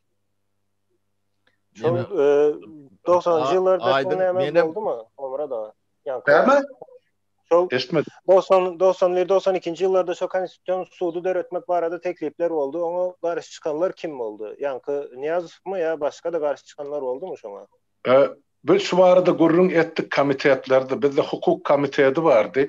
Ona Gennady Padalaynski ýol başçylyk edýärdi. Oňa orunmasary geldi Mehmet Egdiýew. Men aýtdym o çykyşlarymda men özümden ýaşy kiçem bolsa halypam hasap edýän ýigdim bardy. 26 ýaşda ýanky ýuridik ilimleriň kandidaty bolan oglan. Şolaryň komitetine biz teklipler girizdik. Şuny konstitusiýon sud girizilse, beýleki ýanky ösen Ýewropa döwletlerinde de bar. Bizde de şu gerek ökmen aýyl saýl etmek üçin häkimet şahalarynyň arasynda duran güýç berdi. ay häzirlikçe däl entäk bir ýa-ni ýörjen bolup barýan ýemeler ine bir 3 ýyl geçsin ýa prezidentin birinji möhleti geçsin soň kabul edersip şey edip ine ony şol kabul etdirmediler ýa köpçüligiň okuyuşuna çıkarılmadı da. Komitette bir zat barda aýdyn şol kabul ediliş tertibi barda islenlik teklibin ýa-ni ilk başdan bir deputatdan çykyp bilýär bir teklip ýa deputatlaryň toporunyň ýa komitetleriň adyny şonu alyp ara maslahatlaşyp şoň demesi düzülýärdi taslamasy soň beýleki komitetlere teklip edildi. Şolaryň göründen soň parlamenta çykarylýardy. Gollamalyň şu teklibi ýa ýokmy? Şu parlament derejesine çıkarılmadı da komitet derejesine seredildi. Aýratyn deputatlaryň şu mesele barada aýdan gepi görüňi teklibi bar. Bollu bu zatlar. Ýöne ol kabul ediş derejesine ýetirilmedi. Ýetirmedigem şo döwür kompartiýaň ýol başçylary. Olaram şo zarly deputat bolup otyrlar da. Çıkartmadylar şular ýaly wajyp meseleler. Kanuny nukdaý nazardan kabul edilmeli zatlary etdirmediler. Şoň üçin hem konstitusiýa kemçiligini ilkinji kemçiligini hesap paragan ene iklim. Şo döwür şol ýanky adalet ministrine ýöretip ulokan bir derejede oturan adam. Niýe prezidentine saýlanma hak ýok kana 91-nji ýylda. Näme üçin? Şol 10 ýyl özünükse Türkmenistanyň içinde ýaşan adam däl, gidip şol 80-nji ýyllaryň ahyrynda gidip şol Moskwada 2 ýyl okuwan adam partçykol. Ol eýen bolana prezidentliğe kandidat. Ine şonu alıp çıkardı bol, soň 92-nji ýyl ol ýene de Gömpisampy SSR ýykylyp baganasy bilen ýene de özüni tasdikletdi täzeden. Ine konstitusiýa işlemeýän ýerde, ele konstitusiýon sud bolanmalsa ýok, sen ýalňyş hareket etdiň, seni bolan aktypon golaýyna da getirmelilerdi häkimet. Ine şular ýaly ýagdaý bolansa kanun bilýärlere dilinde işläp geldi, bilmeýänlere şol körlügi bilen galy. Boldy. Ýeme aýdym buny ýa-ni ýuwaşlyk bilen etdiler. Ýa-ni döwlet diýilen demede bir 3 sanak şagaty bolýandyr. Yani kanun çıkarıcı, yerine getirici. Tutak. Imkaziyet. İmkaziyet. Inni yon Sovet ministri deyip doğrunuz vardı. Ministr Sovetlerinin başlığı premier ministr oluyordu. Onun birinci sekreter vardı. Birinci sekreteri nemesini ayırdılar volün. Bu Niyazov Verhovun Sovet'in başına geçti. Yo ikisinin başta devam etti. Hem birinci sekreter boldy, hem Ýokary Sowetyň başlygydy. Haçan SSR ýykylyny Kompartiýan dem parti etdiler. 90-njy Niyazov ýa-ni prezident saýlanyny 92-nji ýylda da SSR ýykylyny Savmynyň wezipesini aýrypda Han Ahmeda Eýrana uratdy, Türkiýe uratdy ilçedip. Özüm şol hem hökümet baş tutany bolup oturuverdi. İki wezipeni özü aldy da öz boynuna. Onun şeydi yerine yetirici bilen neme bir adamın eline geçýärdi. Ol bir adamın eline beýlekli atlarım geçýär. Şu aýryp goýan orada şo bolýardy. Onun bir adamın döwletin bu da bir etmedi bunu, ýuwaşlyk bilen etdi. Ine 94-nji ýylyň ortalarynda da ähli ykdysadyýaty ellerine geçer ýaly etdiler. Ýok bolmasa ýanky ykdysadyýat şunyň eline bolmasa bular ýalak däldirip bilmeýärdiler. Sebebi şo 94-nji ýylyň ortasynda çenli Niýazowyň ýekeci büýüsü ýokdur. Dikleneldir. Şoňa ýanky pul berjek adam ýok. Ýadygarlyklaryny. Ýadygarlyklaryny. Ýanky başga da şoňa meňde şu lokan neme eýem o tarapa kiren ýanky gyşarma bady. Atel saldyrýatda. Onun biz bir atel saldıkda Ağaltın atelini. Tabii mihmanlara hiç yerde bir ağırlar yalık yer yoktu. Onun bir topor pasaportlar vardı. Onlara da yani ofis eder yalık yedarlar yoktu da normal cayem yoktu. Onun şu atelin yartını atel yartınam şu ofisler olur yalık edip bir topor pasaportlar protayda yerleşenler. Şunu ettik golün ya bolya. Onun 14-15 tane atel salırdı. Her ministerstvo da ne verdiniz? Salın deyip. O küçük atellerine berdenin oğluna bağdır. Gerek geliyor o. Bir de yeni birini saldırttılar. Zadane verip. Orada atlara düşünen yok. Edip bolyami bas diyorlar da. Otel ne için saldırıya? Neme varmış ama yankı talap var mı? Yok, hiç adam yok. Bir yerine yarımına var, neme talap sebebi adam geliyor da, mihman geliyor. Tenteyde devlete. Devlet derecesindeki adamlar geliyor. Sen bir restoranına çörek verer yalak yerin hem yok. Vilkaları, çemçeleri utanıştır aytmağa. Alüminyum çemçeler, vilkalar, granyon stakanlar vardı bizim restoranlarımızda. O adamın yüzüne tutar yalak yerin hem yok. Şoda atlan hem mecel bizim üstümüzdedir. Bir de ufravdilamdan beterdik de şu vat. Bir de at bordu bize diyediler. Şuları yankı kaşırın suğunu sıkmak, narın suğunu sıkmak, bizim işgərlerimizin yüreğini vağını düşündür. Kaltalap şey veriyorduk da. Olarım o neydi edilyenini bilen ok. Bunlar yankı mümkünçülükleri bağ mı yok mu? O da atları bilen bir iş yok. O kaşırın suğunu içesi geliyormuşsun. Ya narın suğunu içesi geliyormuşsun. Kim içiyor onu? O yankı aşıvadın nemesinde gurtlayan yer vardı. Şotayda kaşır ekken bir iş nememiz vardı. Şollara bir kalta kaşır getiriyorduk. Mardanım 3-4 kalta nahar getirdik. Şolun suyunu veriyorduk da. Naharını tayinlat veriyorduk. Koyunların hem ben öldürüp veriyordum. Şoförlüğümde öldürüp bilen oktur. Hayata kakarım el. Özüm öldürüp veriyordum. Kim için bular Safar abi? Daşarı yurttan mihman geliyordu. Ha, mihmanlar için. Devlet halkara demesinde derecesinde mihman geliyor. Şonu kabul edip bilen oktur. Çörek verip bilen oktur. Şoda atların gözünü getirip bilyaniz mi siz? Yani hem medat yönü şunke alak duruyor diyen. Çemçe yoktu, çemçe. Kemine. Alüminyum çemçe vardı. Demezsen kıyışarıya katırak. Çünkü vardı. Biliyorum. O stakanlara Sovyet demesinde granyon stakandır. Onun ucu nemedir? Yani uçondur gavur yerde. Tarihkeleri şöyle oraya alaktı. Aşkıvat restoranı vardı. En atlı Atel Aşkavat deyip. Çok restoranı vardı. Yani Tres restoranın nemesi vardı direktörü. Çercoğlu oğlan şu adi adıma düşen nokta. Ya şu hocan etsen getirme vur diye. Yağdayımızı kater etti. Gayet hediyet diye. Ne? Yağda şeyledi. Onun bir mecburi.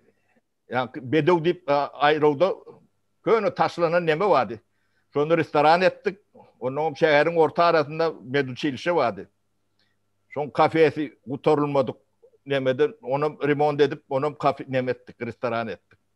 Mihmanları şu tayda biz ağırlayadık. O soğumuyunun nemesinde bir iyidili nahar verir yerlerim yoktu. O Fevriye'deki dağ açılarının nemeden abarudun rahatlar 5-6 yıl kullanılmadık. Potlap bağlan neme o tayda da etçek kollukon boloryalık derler. Şular 3-4 yıl bizim üstümüzde düşülün. Hemme ağramı. Onun pulunu veren adamım yoktur. Şu haracatı ne plan yerden geliyor diyenim yok. On zatları soğurayan adam yok. On zadani veriyordular da. Ne devlet değilen de ne şeylere başlandı. Onu bilin. Ne tarihi demedir şu zatlar. Bu topor şayadı vardır. En ulu şayatlarının biri Durduk Harp'tır. Bilmedim 20 ölümüş şu at. Son ağır son üstüne taşladık. Ne başka da at bilen ne şu da atlar bile meşgul ol. Ne başta katı kıyınçılık vardı. Bu atki alak yankı nemetmen. Hiç adam yok. Hem de adam defisit dünyada. Biz öyümüzdeki yankı kapçanaklarımız vardı. Stakanımız, füjerlerimiz, dağıtlarımız. İşgalleri salgıt neme diyorduk. Her kim 5'ten 3'ten neme şey büyüşüp şu ustalı boylun nemelerini komplikte vaat ettik de. Adama yüzün uzarma diyalak. Yağda şeyle mi? Yatırmalı yeri yoktu. Öyle öyümdal ki diyorduk. Köp mihmanlar. İlk gelen Türk firmalar vardır işlemeli. Yatırmalı da yer balım yoktu. Köpünü ödöylümüzde sakladık 4-5 aylar. Bilyendir firmalar şu köpüsü.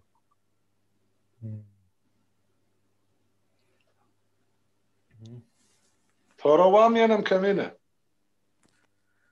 Mende sonra var. Buyurun Aydın. Şol döwürler nämeden talap ýokdumy? Halk tarapyndan, halktan belli bir nämelerde talap ýokdumy? Öz ýaşaýyşlaryny düzeltmek barada ýa-da ine şu okuw bilim näme etmek barada ýaşlardan bir talap bolýatmy şu häkimede?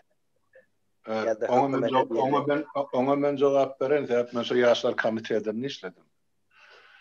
91-nji ýyllarda, 92-nji ýylyň ortasyna çelli, ýerli ýerden bugün bir institutda ya beýlek institutda ya universitetde ya bir aýdymyr bir şäherde welayetde raýonda ýaşlaryň çykyşy bardy. Ondan ýaş kommunistik gadyetleri bardy. Şo taýda bir topar ýaşlaryň ýaş ýazyjylaryň çykyşlary bardy. Onu aýtmak gerek. Gara şol bir eýfariýa diýilýän döwri şol adamlar şo öňkü durmuşda ýaşasy gelmän bir täze bir bagty durmuşda ýaşamak üçin bir zatlar etmege ymtyllar ýöne näde etjeklerini, näde etmeligini bilmediler. Ýaşlarda bardy elbetde, aýtmak gerek. Ne bir şeýtlik nähil bar, aýsy tejribeni alsak gowy bar, aýsy döwletden öwrenmeli. Sebäp bizim ýaşlarymyz şo döwrüne şuma aýdyn sizine kemine ýurdun daşyny da dürli medeniýeti, dürli döwleti, dürli milleti görüp bilýäninde Türkiýede tursaň. Biz şol Sovet zamanyny şu Türkmenistanyň şäherinden daşary çykan 99% ýaşlarymyz ýok. Hemmesi ýurdun içinde ösüp bulup şo taýda da okanady. Hatta şu Türkmenistanyň şäherinden köp daşyna çykyp bilmediler. Onun için bizde şol daşynyň göreli alarlyk gözümüz bilen görüp, ulagymyz bilen eşden tejribemiz ýok. Ýöne şol kitaplardan okap bilenmiz, kinolardan görüp bilenmiz. Ya da ine iki yaka şol ýurdun daşyna gidip gelen diplomatlar var ya turistlerimiz var. Şolun tejribesinden öwrenip şu zatlary biz praktikada öz durmuşymyza ornaşdyrjak bolýar. Ýaşlar elbetde ymtylly. Protesta çykan ýaşlarymyzdan boldy. Kem o zatlar lokal yerli derejede meşhurdy ya respublikan meşhurdy. Ýöne ol bugünün gurrunda lepsin ýöne onu aýdyp oturjak bolsa sagatlap gurrun berme. Ýöne elbetde şol döwrüň 90-njy ýyllaryň ýaşlaryny ýagtyt gelejege durmuşa tarap ymtylma bardy, höwesem bardy. Ýöne şo höwesi derrejik basyp ýatyrdy hökümet. Demek gaty aktivdi Halmurat. Kän iş ýaraşdylar. Ýaşlar eýleki respublikalar bilen kontakt edip gaty aktiv demeler türkmen oglanlar. Awa? Men aýdyp oturýarlar 94-nji ýylyň ortasynda çenli 7.000-8.000 tanak hususy kärhana bardy. Şolun köpsi ýaş oglanlar. Hakyky? Awa. Ödem yankı köýüni Sovet demesinin işlenik yerler bilen işleşip bilýärdiler. Taşerut bilen işleşip öğrenlerim vardı. Bulgariya alak demeler bilen. Şu taslagir da köpsü. Wat demedi her kim burada satın alıp burada satýardy. Niýerak bardan burada yani teklif edýärler. Şu da adımız var alacak mı ya? Ya bir de şu da at gerek diýip. Sovet Soýuzy bardaktı. Türkmenistan del. O pul alýan adam ýok, o da şulha bolup ýaty, halta harit bilen harit çalışylmaly. Sende näme harit bar diýe da bir da soramagy barsaň. Näşeýdi işler, näşeýdi halk biraz barter sistemasy. Barter sistemasy birinji 2 ýyl şeýle ýaşady. Gen zada aýdyp bereýin. Çelябинskiň metallurgiýski nemesi bardyr. Trubny zavod diýilýär. Näme şolar ýaly. Bizde turbo gerek. Ödem turbo gaty kän gerek. 150.000 ton turbo gerek. Olar ýalak turbany Türkmenistan 10 ýylda dalan näler. Onuň dumlu duşa adamlar, oglanlara, şu ýaş oglanlara deme diýär. Turbo getirseňiz pulu bizden diýär. Näme gerek bolsa da aýdyn diýär. Şonda bir barp jaň etýär. Bir wagon arak gerek diýär. O bir wagon aragyny ýiberdik. Başga näme gerek? Ýene bir zatlara diýdi. Ondan pul gerek diýdi. Hemme zatyny berdik. Bir aý Deme şolon Davudi Türkmenistan'ı işledi. Düşürüyorum geçiremde ok şotur bolar. Murat Rezzak illeşimiz yazıyor Sapara. Aha. Bilmedim.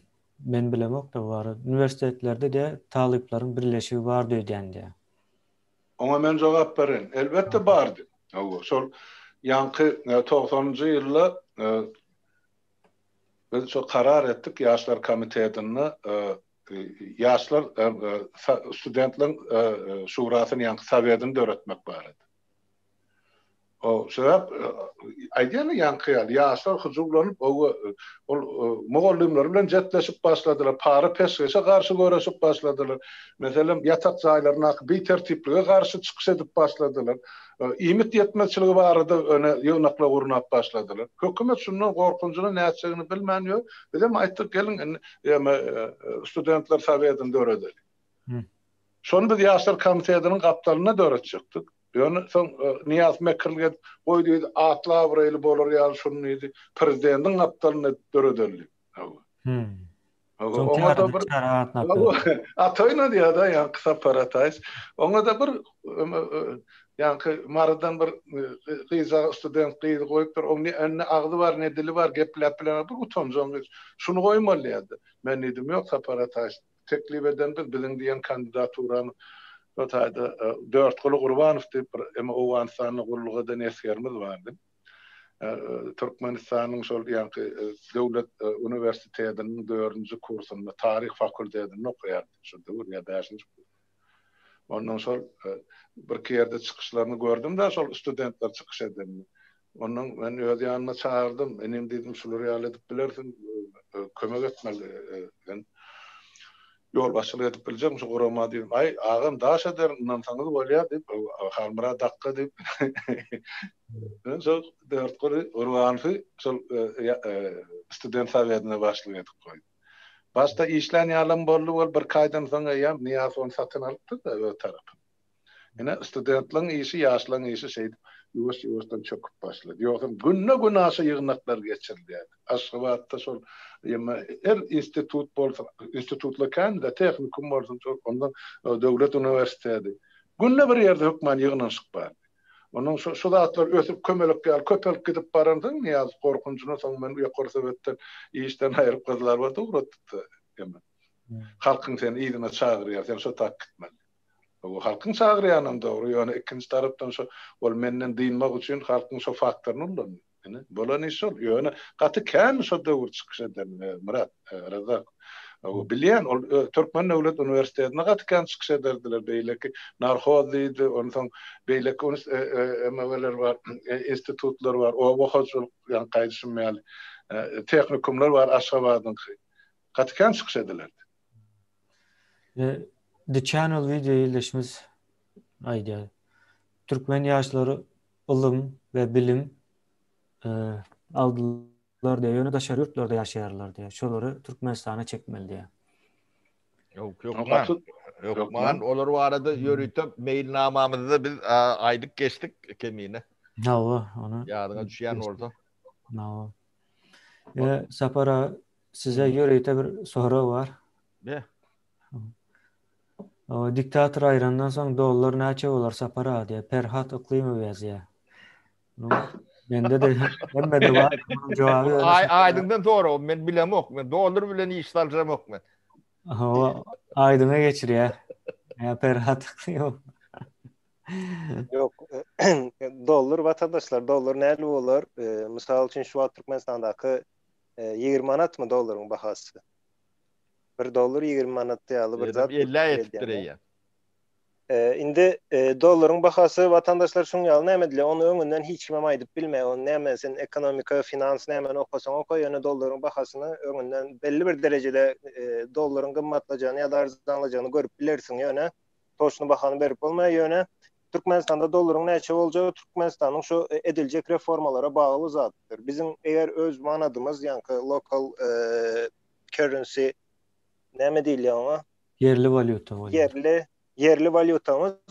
Yerli valyutamız bilen näçe iş köp edip bilýän bolsak, dollaryň bahasy şonça arzan bolýar diýmekdir.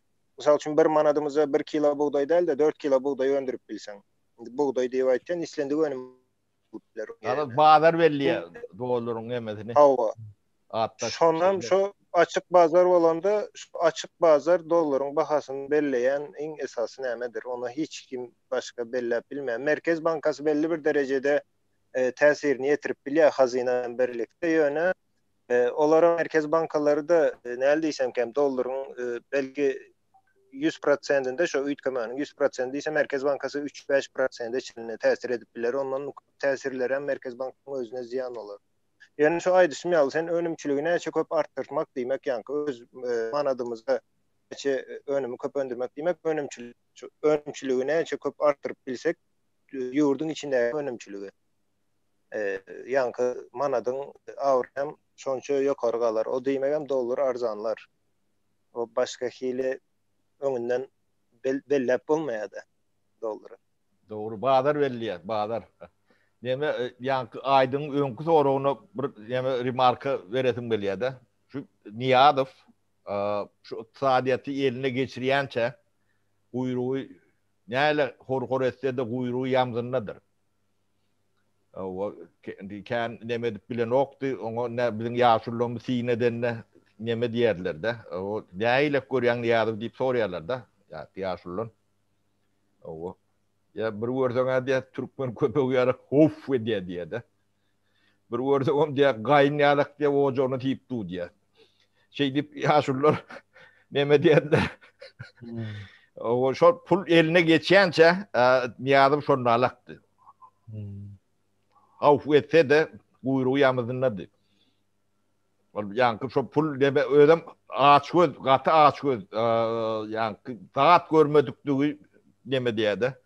Bir suwçy boldy şeýle amaliyatly daşary ýurda da diýerler-de bular. Yani provins delegatlar. O bir tapar şu biri yaranjak bolup şoňa yani kägede gömýärler neme çörek näme diýilýär oň adyna. İşlekli. Yani işlek. O. Yani oduran ýanynda gumda işlekli ýasap samolyot diýerler-de bir tapar. Olun hoşuna gidiyen olmalı. Onu her tapar uçanım şu taýda işlekli edip aeroportda edip bermeliler. Ol işlekliğini diýenim Sakarçaýa zagat puntu nemez wady işgärleri wady biziň nemem. Şu taýdan getirýärdik-de. Onu aşgabatda saklamaly boldy. Usany. Ulun nemelerim ýok. Şu bir zady öwrenseler şu gerek-de. Inanmarsaňyz bir 3 ay biziň işgärlerimiz nar suwuny tykyp berýärdiler-de. İş etmän. No käşir suwu. Şu günde içýärmişin, şu gerekmişin. Olon öýde işemmädi. Onun gecelerini, akalaryny öýlerine ettirip getirýärdiler-de. Bularda edeptiýem ýok, onun sag bolsunam ýok. Yani o jadan diýip bir doňuzy alak biri var, telefon edip şu gerek diýär-de. O näde edilýänden nemedinden habarlarym ýok. On harajy bar, çykdyjysy bar, nemesi var, o zatlardanam nemeleri ýok bular. Ödem owru diýip bir topar adamlary batyşdyryp ýörler bular. Paraga o häzir kemet terje käşirimen gowur ya diýen stolmaşyn. Onu kim etip berýär kam? Ya Ferhat Aklymov ýeldeşimiz ýazypdyr. Arasynda gülmek gowy zat diýipdir. Hakykatdan gowy zat Hudaý gülmekden aýyrmasyn. Şunun ýaly ýene bir baglumat beripdirler. Nika vatandaşımız 1 kilo pomidor 9 manat yani 3 dollara diye Türkmenistan'da diye Rusya'dan gymmat diye Rusya'daki pomidorun bahasyny deneştirýärler. Resmi kursu boyunca manada. Resmi kursu boyunca. 3 dollar bolsa ona saparaga Şweden kronasynyň alsak 27-28 kron bolýardy. Bizde bolsa olan magazylarda 10 kronun leýs bolup ýatyr. Ondan Türkmenistanyň aýlygy bilen adamlaryň alýan aýlygy bilen Şwedenkiň deňeşdirip bolmady. 9 manat 9 manat Bu yaşama üçün öğünürmelidir. Öğünmeyen oldu. O devlette hiç tat bolyan nedir nemedi. 50 kadın çıktın, nevtin çıktın, akıp durdun. Orada öğünmelidir. Ödem iktisadi nemede öğünmelidir. Yani öğünmeli neme derler. Denin peydalı olur ya da öğünmelidir. Talava seredi öndürmeli de. Talava doğru bilip şona seredi öndürmeli. Tayda ildeşimiz yalnız trafik yazıp duruyor. Ben şonu aydıp geçeyim de 9 manat 3 dolar bolmayan olmalı. 3 manat 50'den olsa 7 dolar 2 dolar 7 manat 2 dolar bolýardy. 9 bolsa da ýene pastı 1 dolar, 2,5 dolar bolsa bizde şu devlet kursunda bolsa bolýa. Yani devlet kursuna aýdýasa. Bu kursu kemine aydıp ver şuun aşıvatda nähile gollup bunun hümmeti. Bugünkü näme göre 27.6 ýa-da şoňa meňzeş. 27.4. Hani 50 näçe dip düň 50 näçe diýerdiler. O düň şonuň ýaly oýnaýan bolmagy mümkin.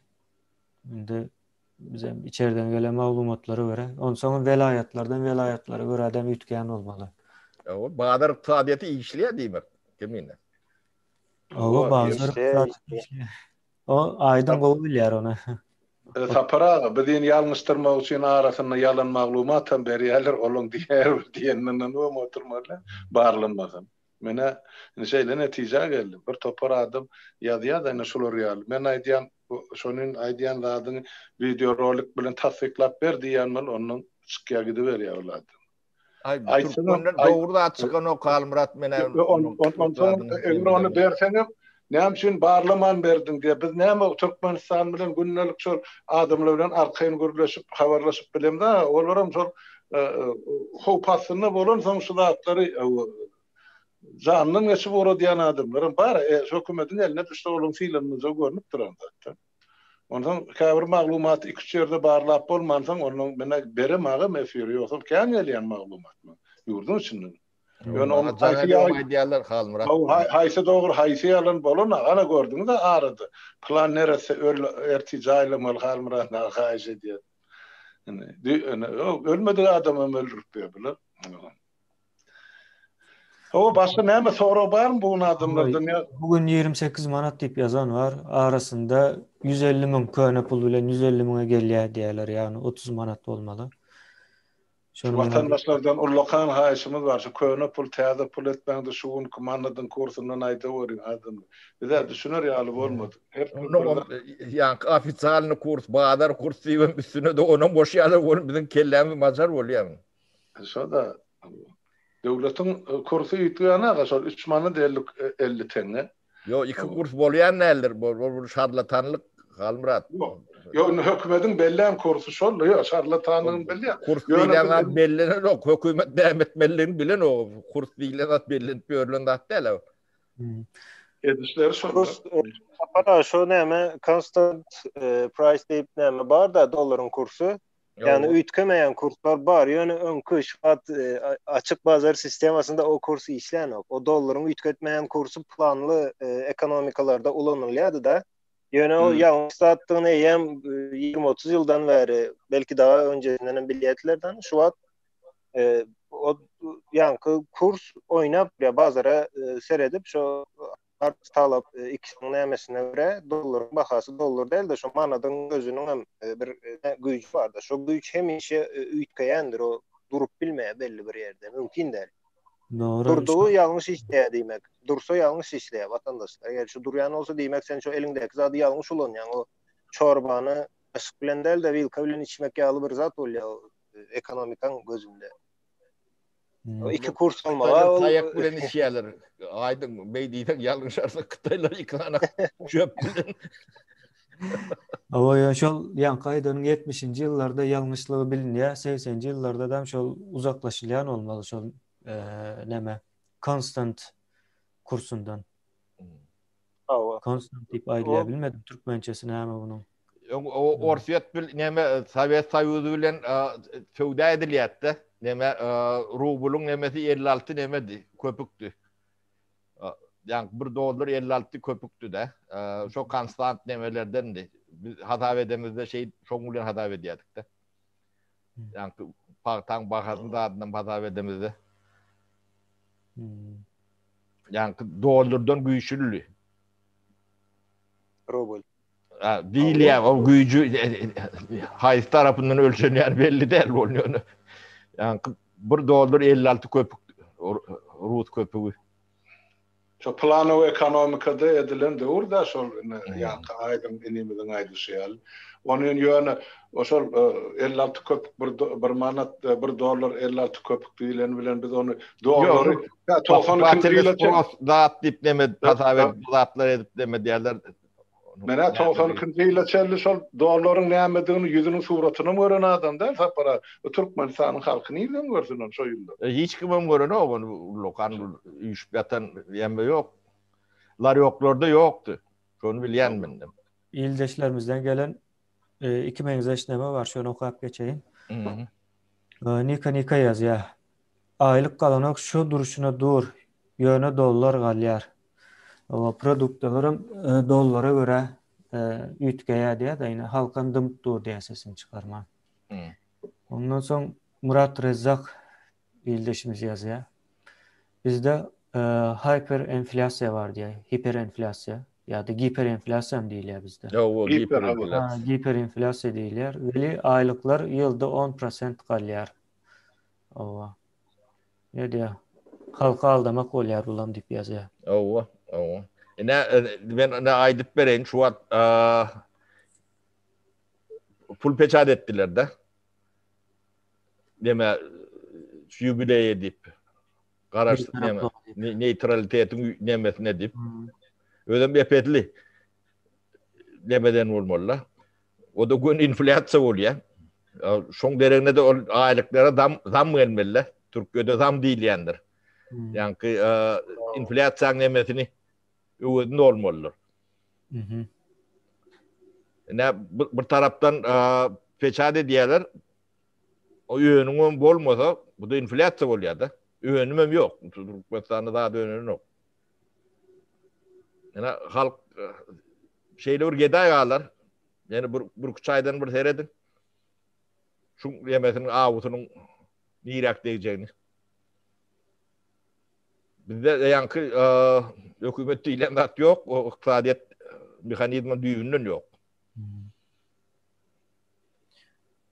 Yöne şular hükümet olman yöne bağlar şeyde öde regulir dediyen orada hat kovuyordu. Devletin peydasından ya hükümetin peydasından delilken de yön şu meselede. Bağlarım yok. Yani planlaştırış nemede yok da. Bir soru var. Eğer sözünüz biten olsa. Aydın bir zat diyecek yağlıkrak oldu yani. Yok olsa ben şu soru okuyayım. Yok ben şunu hemen açacaktım. Eğer Türkmenistan Merkez Bankı pul basan olsa hakikaten doların bahası şu an misal şimdi basan pulun toşunun emesi belli değil de yöne olam yankı doların bahasını arttırar. Odam 100% arttırar. Sebebi Türkmenistan'da önümçülük yok olan için istemez yankı nemeleri pulun kıymetinin düşmüğüne getirir. Karşılığı olmadı ümmeti diye de. Eğer sen şun karşılığında bir önüm ya hizmet bolmandyryp sen pulu yankı bazara soksan ol in bir erbet zatlaryň biri. Ol yöne nämen düşündirýän falşywy yankı pul vardır. Yasa pul soksan jenayetdir. Indi şol Merkez Bankasam eger şon karşılığında işsat yok olsa sen o garantin sen peçadyň bolany bilen sen pul bassan o jenayetdir. Yani men şu wagt o kanunun nämelerini aýdamak, finansal kanunu da aýdamak, ekonomikan gözünde eger şonu Merkez Bankasy da karşılığında işsat bolman yankı piyasa pul sokyan olsa jenayetdir. Edilsen öýüňde şo sereköpeden çıkaryp sokany bilen deňdir ikisiniň nämesi, täsiri bazara. Onu kabiyetlerde jubiley nemi faaliyet dip, onu şoňa neme çıkardık. Onam piyadatı neme diyorlar. O bakanı tapýarlar. Emin o haber näme soragy? Şu taýda Yani Ferhat Iqlimov yazıyor. Bu hatta koyacak gel bunu yönü sonra verdi Ben bu. size o Kanşalı. sonum diye dayhanların öndüren zatları dolar bile näme alakası var düşünmedim diye. Onu Alakası ben düşündürüp vereyim mi? O siz Vallahi Vatandaşlar indi dayhanlı öndüren zatları böyle Türkmenistan'ın içinde öndürülen bir önüm var ya dolar kımmatlı olan bahası kımmatlaya diyenizde. Yönü köy bir misal Türkmenistan'ın içindeki önümçülüğü yankı padderjüt etmek dolara bağlı. Ne için sen teknolojini özün öndüren ok. Yine teknoloji. Ya da sen şol dayhanlan işlemek için yani şu önüm öndürmek için dayhan vaktini harcaya yine eyni şigalya ve beylek zatları satın almak isteye, maşin satın almak isteye. Demek on öndüren önümünde yine yankı zatları nereden satın alınıyor? Dışarıdan satın alınıyor. Dolar kımmatladı demek şol önümçülüğün nemesi değil ya sibestoymuş kımmatlaya. O mali. dolara bağlı sizin dayhanın öndüren önümü dolara bağlı. Hava. İn olmanda dolara bağlı bolmanda da hiç adı dolara bağlı olmasın. Aydalı dayhanine şu öndüren zadının önümçülüğünden özem dinge şu önümçülüğüyle yaşana var. Cay salmak isteye. Cay salında cay salayan materyallerin biri dışarı yurttan gelen olsa hem sen dolara bağlı değil mi şu dayhanın öndüren önümü de. Sonra eğer Türkmenistan'daki ya da dayhanın öndüren önümü ona yetin ol. Yani Türkmenistan'ı abispeş etmene yeten ok dışarı yurttan satın alınıyor.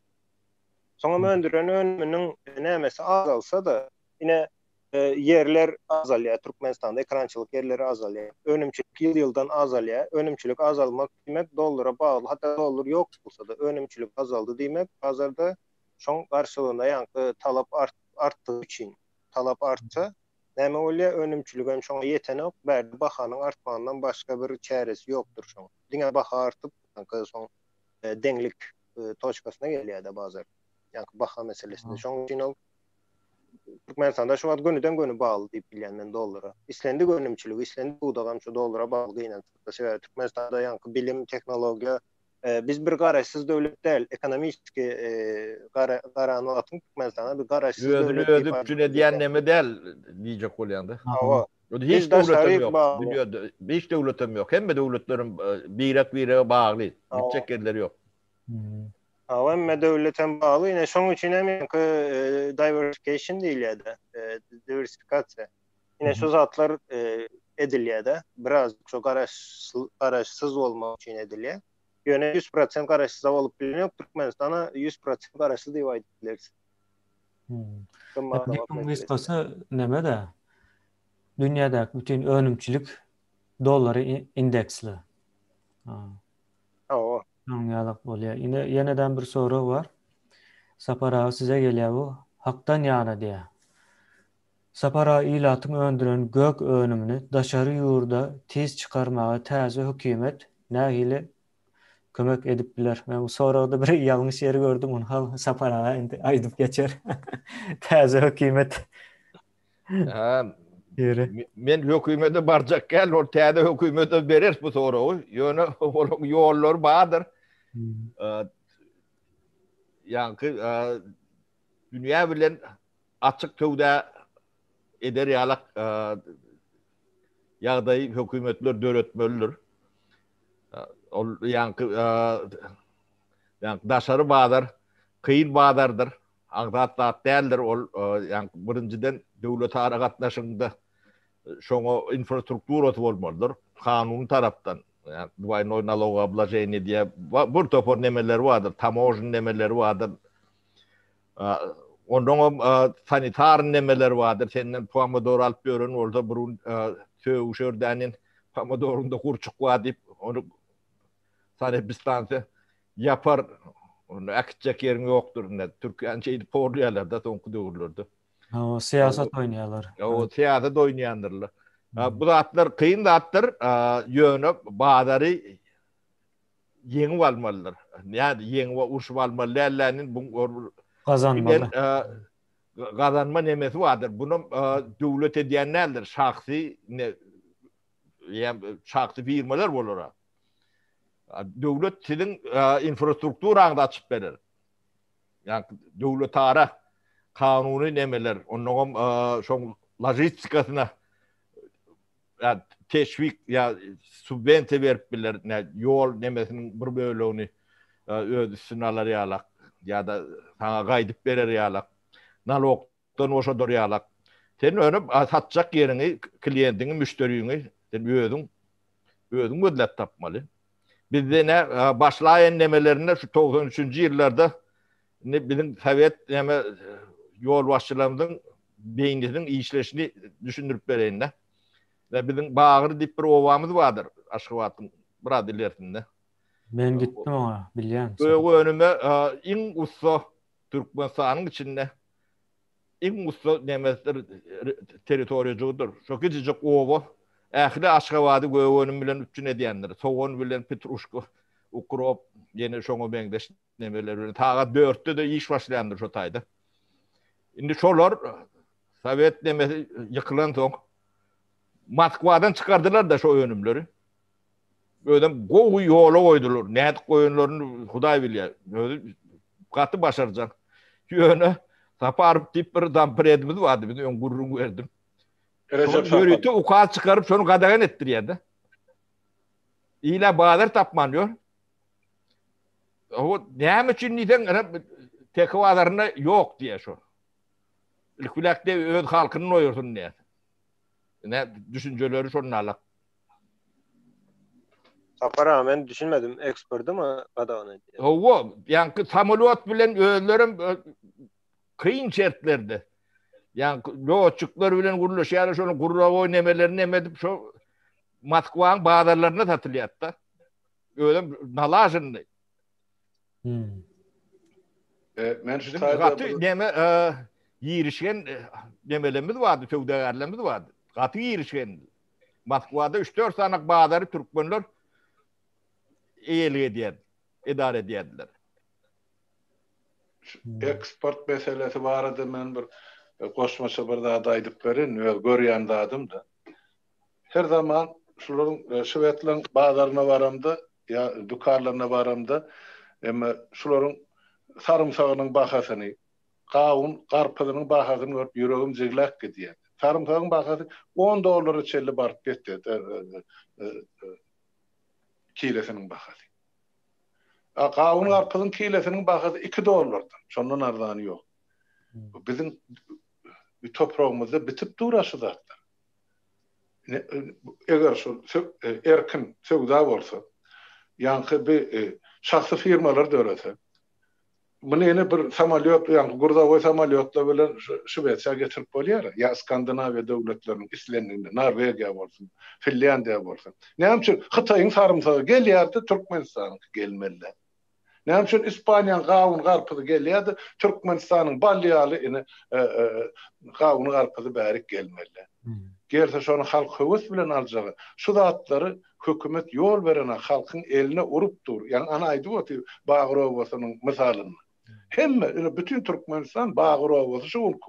Kim näme bilen meşgul bolaýsyn? Ýene de Hudaýa şükür o marly garyndaşlarymyz gelip Balkanyna şu mahal pererabotka bilen meşgullanýar. Şu toprakda öňü ösen ýa gök bolsun, bakça bolsun, ýerimiş bolsun, şular konserwasiýa edip, beýlik edip, ine adamlara iş ýer açyp, özleri meşlep ine şu topragy özleşdirip başladylar. Täp Balkanyna ozul diňe çarwa millet biz ozul göremdakda bir ýerde. Ine ýöne şunu daşary ýurda çykaryp bolýar aşal önümleri.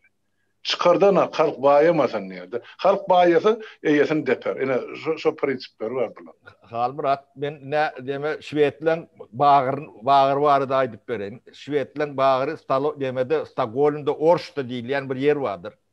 Halmurat taňa daýdyn bilginin. Şo taýy sagat 4'te barýan. 5-6 sany köçedir. Hemme ýerim skladdyr. Dünýäň her ýerinden şo taýy önüm gelýär. Her kimin bir butkosy bardyr, haladinligi bardyr. Ullaram bar, kiçilerim bar. Dünýäň her ýerinden gelýär. Arabistandan, Türkiýeden başynlar, furolar, nemeler şo taýda optu targowly bolýar, neme, söwda bolýar. Lomoy söwda. Ne şolar bilen tanışýan Türkmenistan orada getirip bilýän ordan bolýar. getir ne bakadı şu diyen on bagadinler gelip alıyor onu o taydan. So taydan dargıya. Bu orada gelenim var. Yönü kâbir şivet gidip yerine so tayda kontrol ediyen neme diye öde uğru diye.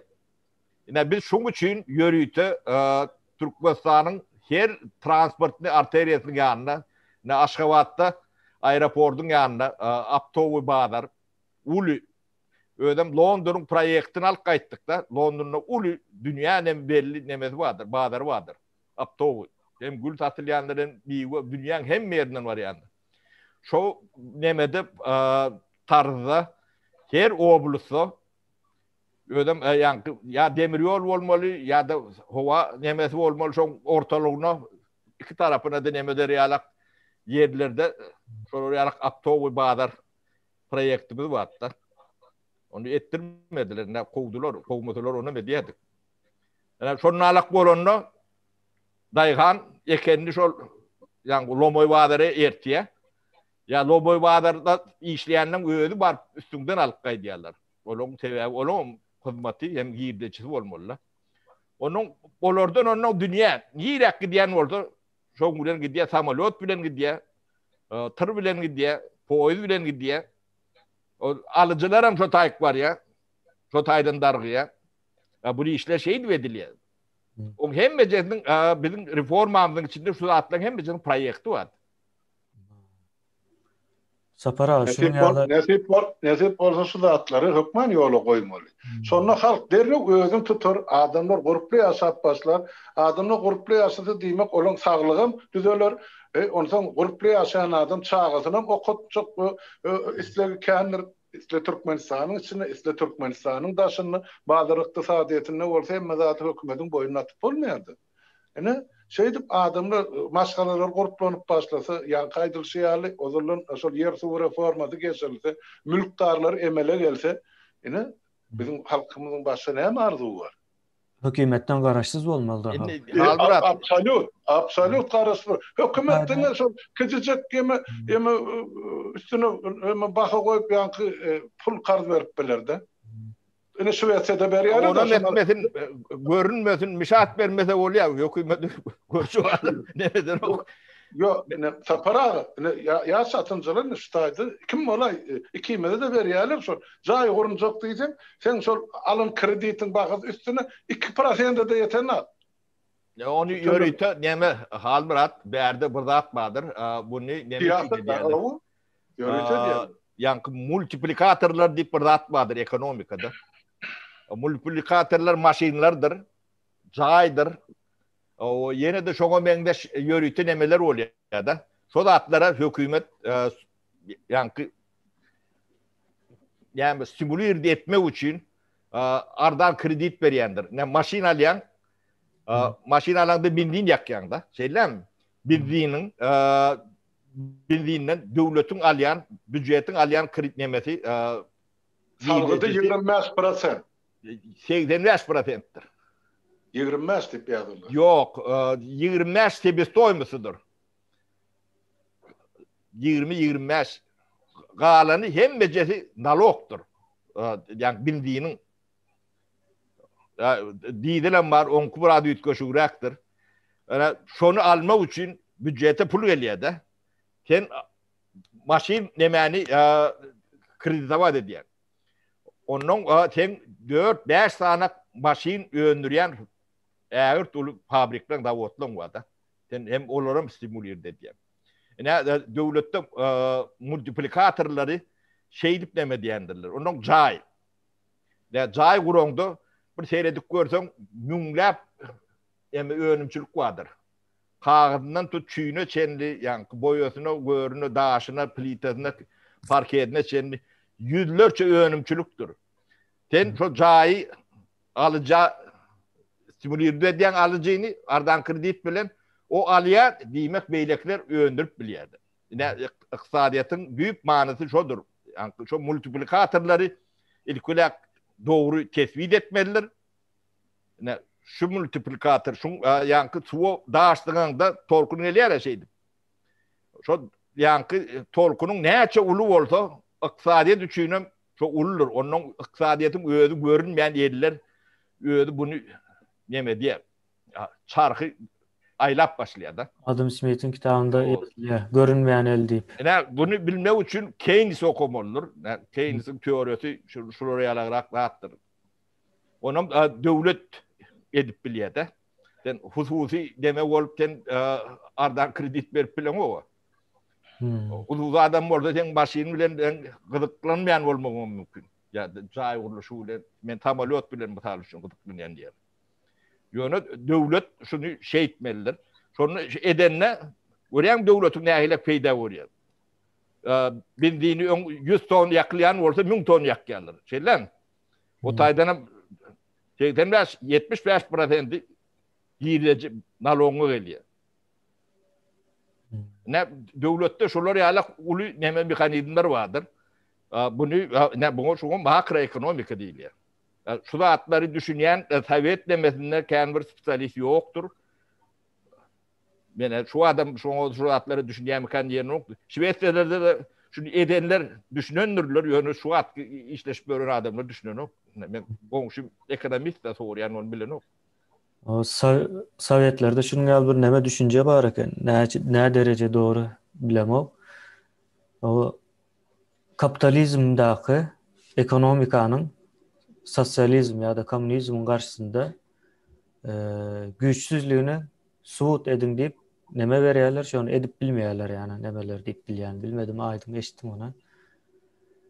Kapitalizmdaki iktisadiyet düşüncesi has güçlüdür deyip aydiyalar. Komünizmdaki nemeler, iktisadiyetçiler. Şunun için bolmanılar. O makro. Yo o tayda o dağıtlar ulanmadı da onun şok için ne Ulanmadı o. Strukturunu Sovyet demesinde de bir peydali alt bolcak dağıtlarken onun yani onu yani motivasyasını doğru oymalılar. Yani motivasyasını koymasan onu ölüyor ya da tersini işliyor. No. Şu tayda bir soru var. The Channel Video diye. Dayhanları korporative bağlasak diye. Korporativden kömek almaz mı diye. Neme kömek deyip neme düşünüyor birinciden şu. İkinciden korporatif demesindendir de kuruluşun. Korporatif kolhoz demek.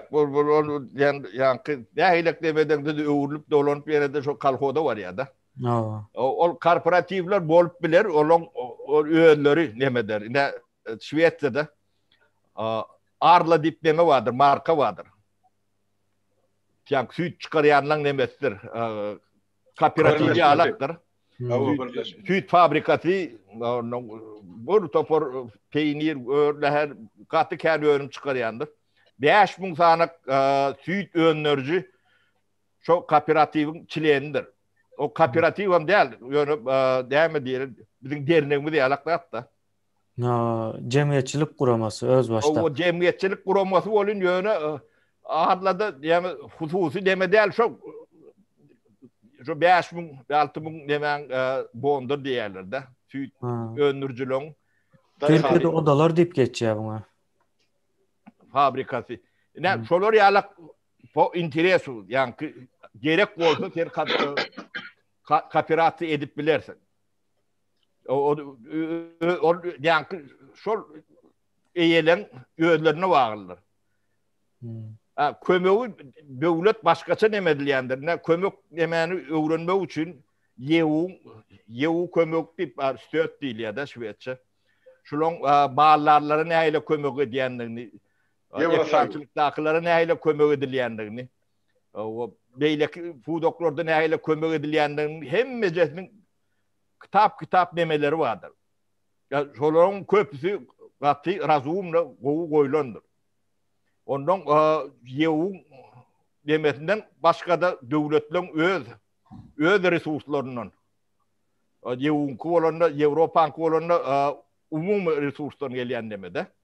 Ondan her devletin özünün kömmada ekstra yani yürütü kömek subvensiyelemelerin o hocalığı elmidamı hem bir yerde subvensiyesi vardır. Yani Şvedler bir yani İrşaklı malın kellesine plança manattır gölötünü plança manattır ya süt beriyen orada şeyledir et beriyen o da ütkap duruyandır. yılına bağlıdır, demetine bağlıdır. Onun käbiri täze savrumenli yankı maliyatak nemedenni ona yörütü kredit berip yartın geçýändirler. Bir topor nemeler vardır, o hocalyk çylşyrymlylattır. Bu hemmejesini öwrenmelidir, düşünmelidir, oýlap tapmalydyr käbir nemesini. Debabi yankı şu multiplikatory tapmalydyr, esasy nemesini. Şu bir zaty kömek nemesen, şonu stimulir etsen galan öz süýräp alyp geçýändir. Yani döwletiň etmeli nemeleri, şol ýalyk akylly nemeleri tapmalydyr. Misal üçin süýdi oňorsaň, sen etiň bilen üpçün bolsun. Indi o malla o da süýt berýän mal, göleti gelýär ýylla. O ýarty erkek ýarty neme bolýar? Ortalama. O da et bolmaly. Bu da bir belli ýaşdan soň et bolýar. Öz-özünden şeyip aýlap durýan nemedir? Çünkü süýdi stimulir etsen, şoň başlanyny köpeleri ýalak, yani hilinin, yani parodosynyň nemesini gowlandyrar ýalak, şoga teşvik etsen, etdiňem köpeler süýdiňem bolar, beýlekine mäňem bolar. O bolansoň olaňam talaplar bolýar da.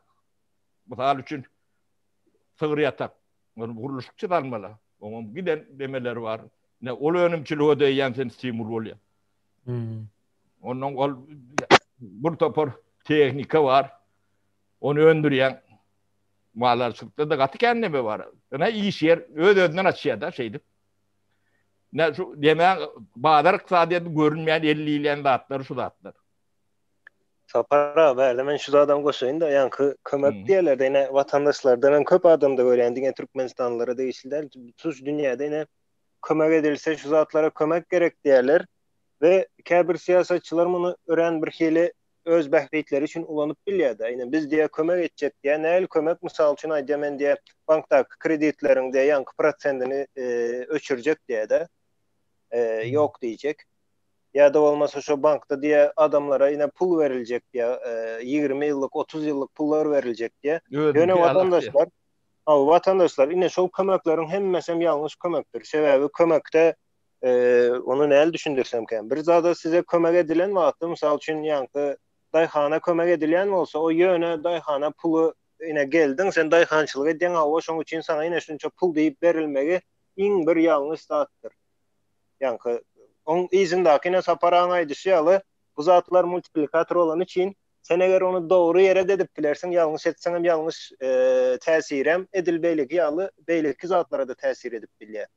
Şoň üçin kömeklerde iň esasyny Ýewropaň edýän ýanky daýhana bolsun beýleki bolsun kömek edilen wagty olarda bir şerti bardyr. Näli şert? Mysal üçin saňa aýdýar ýanky ulanýan parniklerinde daşary howany ya yeri ziyanlylygyny ölçenýär ya da täze teknologiýalary ulanýan bolsaň, arasy teknologiýa ulanýan bolsaň sen nalogyňdan azalýar ya da şu arasy teknologiýany gurjak bolsaň sana kreditler açýarlar olar, açyp berýärler-de.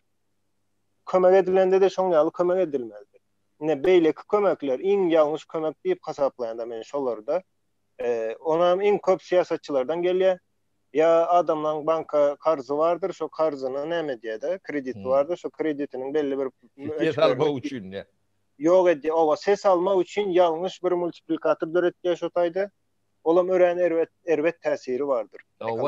Soňuna jogap beren nokta siýasatçy. Awa olam bir bada gowy elbetde pul gelýär ýanky nagd pul olan üçin 2-3 ay size goýýaly bolup görünür. 2-3 ay. Ondan soň erwet döwletin hem boljagyny udak wagtda bilýän adam ýok diýen. Uzun vadada yine şonu hemme halk bolup tölersiňiz. O döwletin eden ýalňyşyny hiç bir ýerde ya da hökümetin eden ýalňyşyny hiç haçan hökümet izni beren däldir. Onu çekjek adamlar halk çeker. Tölejek adam näme kemçiligi bolsa şu tarihte näme bir ýalňyşda eden bolsa hökümet on izni şonu ödejek adamlar halkdyr, başga hiç kim. Neme aydın ten gaty gow temany nemetdiň indi iýleşlenmez ýadana bolsa şunu gurrun bereýin. Ýanky döwlet bilen hökümetiň arasyny aýyrmalylar. Şol döwlet bilen hökümetiň arasy aýrylan döwletler bardyr. Köpsi Ýewropa döwletleridir, ösen döwletdir. Siýasatçyň goşulmaly ellاتlar bardyr. Olar bellidir. ne bilim sistemasına, yani Merkezi Bank'ın nemesine, o Merkezi Bank'ına tesiri yetmeyen orada mut kredit ya verileri geçecek diyemeyle mümkünçülüğüm olan nokta. Onun adalet vardır, konstitüsyon suut vardır, bilim sistemimiz vardır, siyasetçilığın koşulmalı değil nemeleri vardır. Şu devlettir. Onun hadina hopsuzluk vardır. Eski değerlerinin yani spesluğuzbalar diyeni, şolar hükümet şu zatlara etçen edip görün yalak deme bolmalı derler. Şu bolyan oldu, şu tayda hiç sat bolyan derler. Ne Şveçya'da bir deme parti yol başlatı, ben bankın demesini planda edeyim deyip şolar yalak sayılovlarda edip bilenlerdirler. Derri yoğun çekendirler. Cinayettir. O atanın pulu mu ne olur? Derri soğuyandirler. Buradan edecek orada pulunu yerden alacak. Son demesini bücretini çıkar diyorlar. Yerden alacağını aytıplar. O devletin kolunu o tane eline sokup 500 ne köçe sıktın 500 dolar verecek deyip görülür ya. Ne derler? O zatlar Avrupa'da Şveçya'da ben şunu görüyorum ne? Kullandırmalı ne ile tekliflen orada talip bilirsin. Yani materyal nemesi var orada bücretini anıkla diyorlar. Onu yerden alacak aytmalı. Bunu alıp verecek olsa bir yerinden alıp vermeli. O takli yerden gelecek. Yani sonuna çen doğrulayandır. Şu için her kim ağzı boş böyle parlık pırlıklı atlar aydıvan bilenlerdirler. Onun zaman bärde cemiyet şol siyasetçilerin, devlet yolbaşçılarının durmuşunu aynada görün ýal görüp otyrdy. Olar bir adam kıyşyk bassa bolly oturdy. Onun soň olarda döwlet işini işleme hiç mümkinçilik ýok. Hemme bir hata var. Yani kıyadyňda bolsa taparaga bunda näçe ýyl bolar? Şol monosalin yani monosalin o şol ýa-ni premier minister wezipesine barjak bolanny bunu jurnalistler tapıp çıkarıptır. Şol bir näçe gezek şol maşinini ulugyny şol parkovkada goýanna soň jerimesini tölemendir de tölemeli puluny. Ene sen 4-5 tane jerimen tölemedin dip senden hiç ýol başy bolmady şoňa ýol bermediler şol premier minister. Ýoksam aklym, huşam hemme adam bar şoňdan näçe siyasi tejribesem bar. Emma şol özü kanuny bozan üçin şol emma maşyny goýmasy ýerde goýup ýa şoňa berilen jerimen tölemenligi üçin ene bize birler ýaly premier minister gerek geldi halk. Bollugy tordy. Şöýlenem o siyasi karierasy gitdi. Yine bir sneakers alıptır magazinden böyle kolmandırdan iş kartını veripdirdi. Şu sneakers olup o da bir epetli neme oldu, debat oldu. Yarım yıl sonra ettiler. Ha. O. Nämen ema sapara neme var şonu okayın men. 2 saat bolýar ema efirde duran. Bol oku bar bolsa. Gıybata yattık kalmadı. Öňe can watanım Türkmenistan diýär bir ildeşimiz. Bolýa. Studentlere çare ýokmy? Bolýan zatlara hemme kişi ağaç gezip görler Belarusya'da. Galan ildeş galan yerlerdäki ýaly işläp bolanok diýär. İşleseň deport biz näme etmeli aýdym diýär. Belarusya'da okuyan studentler ýazýan bolmaly. Biz studentler olup da işläp bilemiz ok diye. Hem meniň eşitişime göre şu taýda kartlardan pul çekip bolanok. İşlän ýagdaýlarynda da deport bolýarmyşlar. Biz näme etmeli diýip soraýarlar. Şu barada kysgaçyk öz bilýänim aýdyn. Maňa bir kiçerde ýazdylar da şol studentleriň özleri ene Halmurada şolar ýaly ýagdaýymyz agyr ýyzymyzdan Türkmenistanyň şol wada berilen 500 dolarym gelenak, 200 dolarym gelenak, ene talamyz geçirip bilenak. Ol bir. Ikinciden biz Belarusda işläp bilemiz. Ol iki. Üçüncüden şumal Belarusyň öz siýasy ýagdaýy hany salsyny. Dördüncüden şol Belarus'taki Türkmenistan'ın ilçihanası şuların hiçbirinin alıdatını edemez. Ene şu problemler hemmesi topbalıqna dur, ýöne arasynda bir samolyot uğradyp durlar diýdi. Ýa-ni Minskden Aşgabatda studentler. Olaryň getirip ýa-ni Çarjowda karantinne saklapdyr. Suratlaryny maňa uğratdylar şu karantin. Adam saklar ýalylar, o taýsy karantin bolup karantina demeňler. Ýöne o bir samolyotda o taýda o kapyryň studentlerimiň sany bir näçe müň, belki 10 müňe ýetýändir. Şu taýda o kapyryň Türkmenistanyň ýaşlaryň sany. Bire eşdemiz ok kalmırat. İkisine mi eşdemiz ok? Maňa ýazdylar, men şu öz bilýän adymy aýdýan, ýöne men olara beren maslahatlarym bar, ýöne şol beren maslahatymy häzir şu ýigitlerden jogap ýokdy. Men aýtdym olara, siz her hal ýagdaýda da näçe agyram bolsa, kynam bolsa, öz talaplaryňyz bilen elçihana baryňda hatysy bilen alyň şol ýemeni. Näme üçin size kömek edemem? İlçin adyny, familiýasyny bize ýetirin, onu bize aýdyp bereli. Bolmasa biz diňe sen sözüňi anyp bize aýdyp bilemez diýdim. Belki şol oglan ýazýandyr, men bilemem. Ýöne problemi bar o taýda. Problemi bar bolsa, ýaşlaryň özleri hem gatnaşmaly öz problemasyny çözgüdüne. Biz bärde o Şöwetsede oturan ýerimizden biz olary duýgudaşlykdan başga näme edip biler şuul. Hökümet däl, Halmurat. Bize näde çözerler? O etmelisin salgydyny ýoluny aýdyp berýär. Etseler ne ýaşy, etmeseler bir nädip olar aýdan hökümet doğrudan hem söz beren wadasyna duran haqda $500 uğratjak diýipdiler. $200 aýma geçirmek bolýar diýip. Hiç zat edilen Türkmenistan içinden pul çykan akdaşym. Halmurat ağa, biz ne studentlere daýdýar, student dällere daýdýar. Gelin üýüşüň nemedik janlanyň şu hökümeti aýralany adam ýalak hökümet guralym şu taýda. Ol beýdip ýatyp diňe ardyňda nebetme şu taýny üýt götmeseňiz tiziň ýagdaýyňy üýtgen ok. Ne şoňa düşünün. Onum halk gol etmeli. Halmurat ağa, Kemin ağa ya aýdy gedip bilmeýär onu. Siz arkamızda bolmasaňyz, özüňiz bir sesiňizi çykarmasaňyz, ana men misal üçin Belarusyada student badyny Halmuratdan eşitýän şeýle birine sesine beşdem ok, hiç tandan beşdem ok. Para şu halkımız hemmemiz hem indi bundan sonra şu çağa düşüncesinden çıkmalı da çağa näme diýe kömek etdiýe ýa-ni enatasından kömek oraya da ýöne özü hiç kime kömek eden ok, çağa kömek etmelidigine bilen ok. Bizim Türkmen halkam edil şoň geldi. Ýene watandaşlar şu studentleri olsa da ýene biz hem şu size mätäç diýende biz hem sizin kömegiňiz gerek. Ýene Türkmenistanda täze Türkmenistany gurmak üçin şu taýda bir adalatly hökümet we döwleti gurmak üçin hem adamın kömegi gerek bize. Ýene size de şol hökümetin kömegi gerek. Aslında hem adamın bir-biri bilen bagly ýöne biz pikir edýär şu biri bize kömek etmeli ýa-da bir kömek etmesi iş bitirip bilmez. Biz şu birimiz bilen bilelikde iş edip bileriz. Doğru. Hemmemizem kömege mätäç şuwa. Hemmemizem.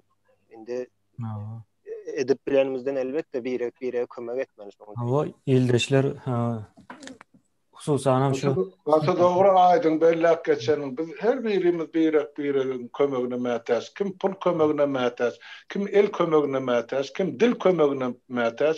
Şoň üçin mätäçlik hem adamda bar. Ýöne şunu bir ýere üýşürip bir döwletli maslahat edip bir uğra hareket edilse şonun netije bar. Men şoň üçin aýdýan ýaşlara. Sizem ýuwaş-ýuwaşdan aýaga galyňdy, öz derdiňizi şol konsulluga, ilçihana aýtmagy başaryň. Minskde bar şo taýda Türkmenistanyň ilçihanasy, ilçileri bar. Aýlyk alyp otyly döwletiň gaznasynyň hasabyny. Baryp şolar aýtma, näme üçin pul gelen? Biz işläbi bilen dap, okawym bilen dap. Biz näme etmeli? Talep etmeli olardan. Näme üçin Belarusyň öz halky çykýar eline plakat alýardy. Siz näme üçin baryp bilen dap? İlçihanyň öňüne eger barmagy ruhsat berilmeýän bolsa, ruhsat almaly bolsa, bir näçe student bolup birleşende Minskiň meriýasynyň adyna arza ýazyň. Biz ine Türkmenistanyň studentleri ine şol ýaly ýagdaýa düşdik. Biz öz derdimizi beýan etmek üçin Türkmenistanyň ilçihanasynyň öňüne baryp ine diňjal şuny bir sagatlaýyn miting geçirmek bize ruhsat berin diýdi. Berse ne ýaşy, bermese de yekelik piket hiç ýerde gadagan däl. Bir adam olup durmagy, eline plakat alıp durmagy her kişinin hakkı var. Ýöne polis gelip onu da akıdy, ýöne on jerimesi bilen bir kanun ýa-ni mitin gurnanyň jerimesi ýa emesi cezasy ütköşükdi, tapawudy. Şoň üçin haýsyny ýol saýlap alýan bolsaňyz, kanuny ýol, ursatly bir kanun ýol. Bir adam eline piket boýundan plakat asyp durup bilýär-de ilçixananyň. Ýöne onu gelip polis akıdyr. Ýöne ol 10 adam däl ýa 20 adam däl. Onu akysy alyp goý bererler. Şimdi yankı ilçixanalara zada baran wagtyňyzam näme barda? Barýas diýe yankı bizim işimiz ýok, bizim problemamız däl diýip şoňaly jogap berýärmiş-de. Şo zatlaram siz soraň. Onda eger olan problemasy däl ýa-da men işim däl diýen bolsa şonu size pismen ýazyp bersin ýa-da kamera çekin. Berekeli. Onam indi eger siz elbetde ona da olar ýazyp berdiýsen hem ýazyp bermez. Ýöne siz şonu aýdyňyz, o sizin borjuňuz. Bir adam aýdar, 2 adam ersir, 100 adam, 1000 adam aýdyp başlansoň olara ýen bir zady ýa-ni näme edip başlar. O taýda hökman siz onu pismen ýazyp berip bermemegi däl. O taýda sizin üstüňize düşen bir borç var. Şonu talap etmek. Bu ýöne kaýza talabyň ýerine ýetdimi, ýetmedi, oňa seretmez. Hem talap etmeni öwren birinji. Onu her kim etmeli, talap etmeni öwrenmeli. Bardyň bir zat sorap, şonu ýok diýen, sana ýok diýdi. Ýok diýen bolsaň ýazyp ber, o taýda kanuna garşy zat ýok, ýok diýen bolsa sen şonu batterjida ýaşaýan bir dokumentde ýaz, peçadyňy bas, ýine ber gaýt şo taýdan. Indi ona berip bilmez, men bilýänim bermejegini, ýöne şo aýtmak, soramak sizin borjuňuz, hemmemizin hem borjuňuz şo zady. Doğru. Yoş-yoşdan. Aydın, yenem bir mesele, bolýar, ýa hat bermesin, bermejegim görünüp dur. Ýöne şu şikaýet edýän studentler şol ilçixanaň adresini, telefonu, ilçin adyny, familiýasyny bize uğradyp biler, biz şu taýdan jaň edip näme edýäniň näme dip biz sorap biljek şol ýigitleňem hakyny. Olam bar. Ýöne şunu gurda bir bilerek hereket etmegimiz gerek. Men nire jaň eden Minska, meselem jaň etjekdi. Men aýdyp berem, näme üçin öz çağaň bolsa kömek ederdiň, ýylyň çağı däl. Olara ýere içeri okuwna hiç ellerine ýeke köpük pul ýok, näme çaý bäri. Sen näme üçin otyň şo taýda dip men ondan sorap bilerin elbetde. Ýöne adamlar özleri bar soramalla şulatlar. Uğradyň hiç olmany şo ilçin adyny, familiýasyny, telefonu bilen ertijaň edeýin şonu. Tapyň, uğradyň adamlar siz näme etmeli öz işleriniz barda. O bolbosa diýerler Halmurat, biz sizden kömek soradykmy diýenlerim bar. O ertir beýdijegine, diýmejegine kim garanti berýär? Murat Rezzak ildeşimiz ýazy, ilçilerem yumuş oglany diýär. Yo, yumuş oglanlarydyr bolyn, olaňa wezipesi wadyr. Ya borcuny ýerine ýetirmelidir, ya ardasyny berip çykyp gitmelidir. O taýda ýöne oturup beýle yumuş oglany bolup aýlyny alyp oturmaly diýilen zat ýok. Adamlarda wujdan diýilen bir zat bolmalydyr. Ýani şahsy jogapkärçilik diýilen bir zat bolmalydyr. O insanlyk. Sen şo wezipede oturup o hiçlat etmeýängen bilýän, aýlyny alyp o taýda näýlek ýaşap bilýän sen arkaýyn. Bokurduğunda nädip geçýär? Elementar näme? Doğru. Doğru. Sapara şu taýda tamamlaýar. Bolýar. Wagtyň bir çen boldy. Bolýar Halmurad aga. Boran watandaşlar sağ olsun. Hemme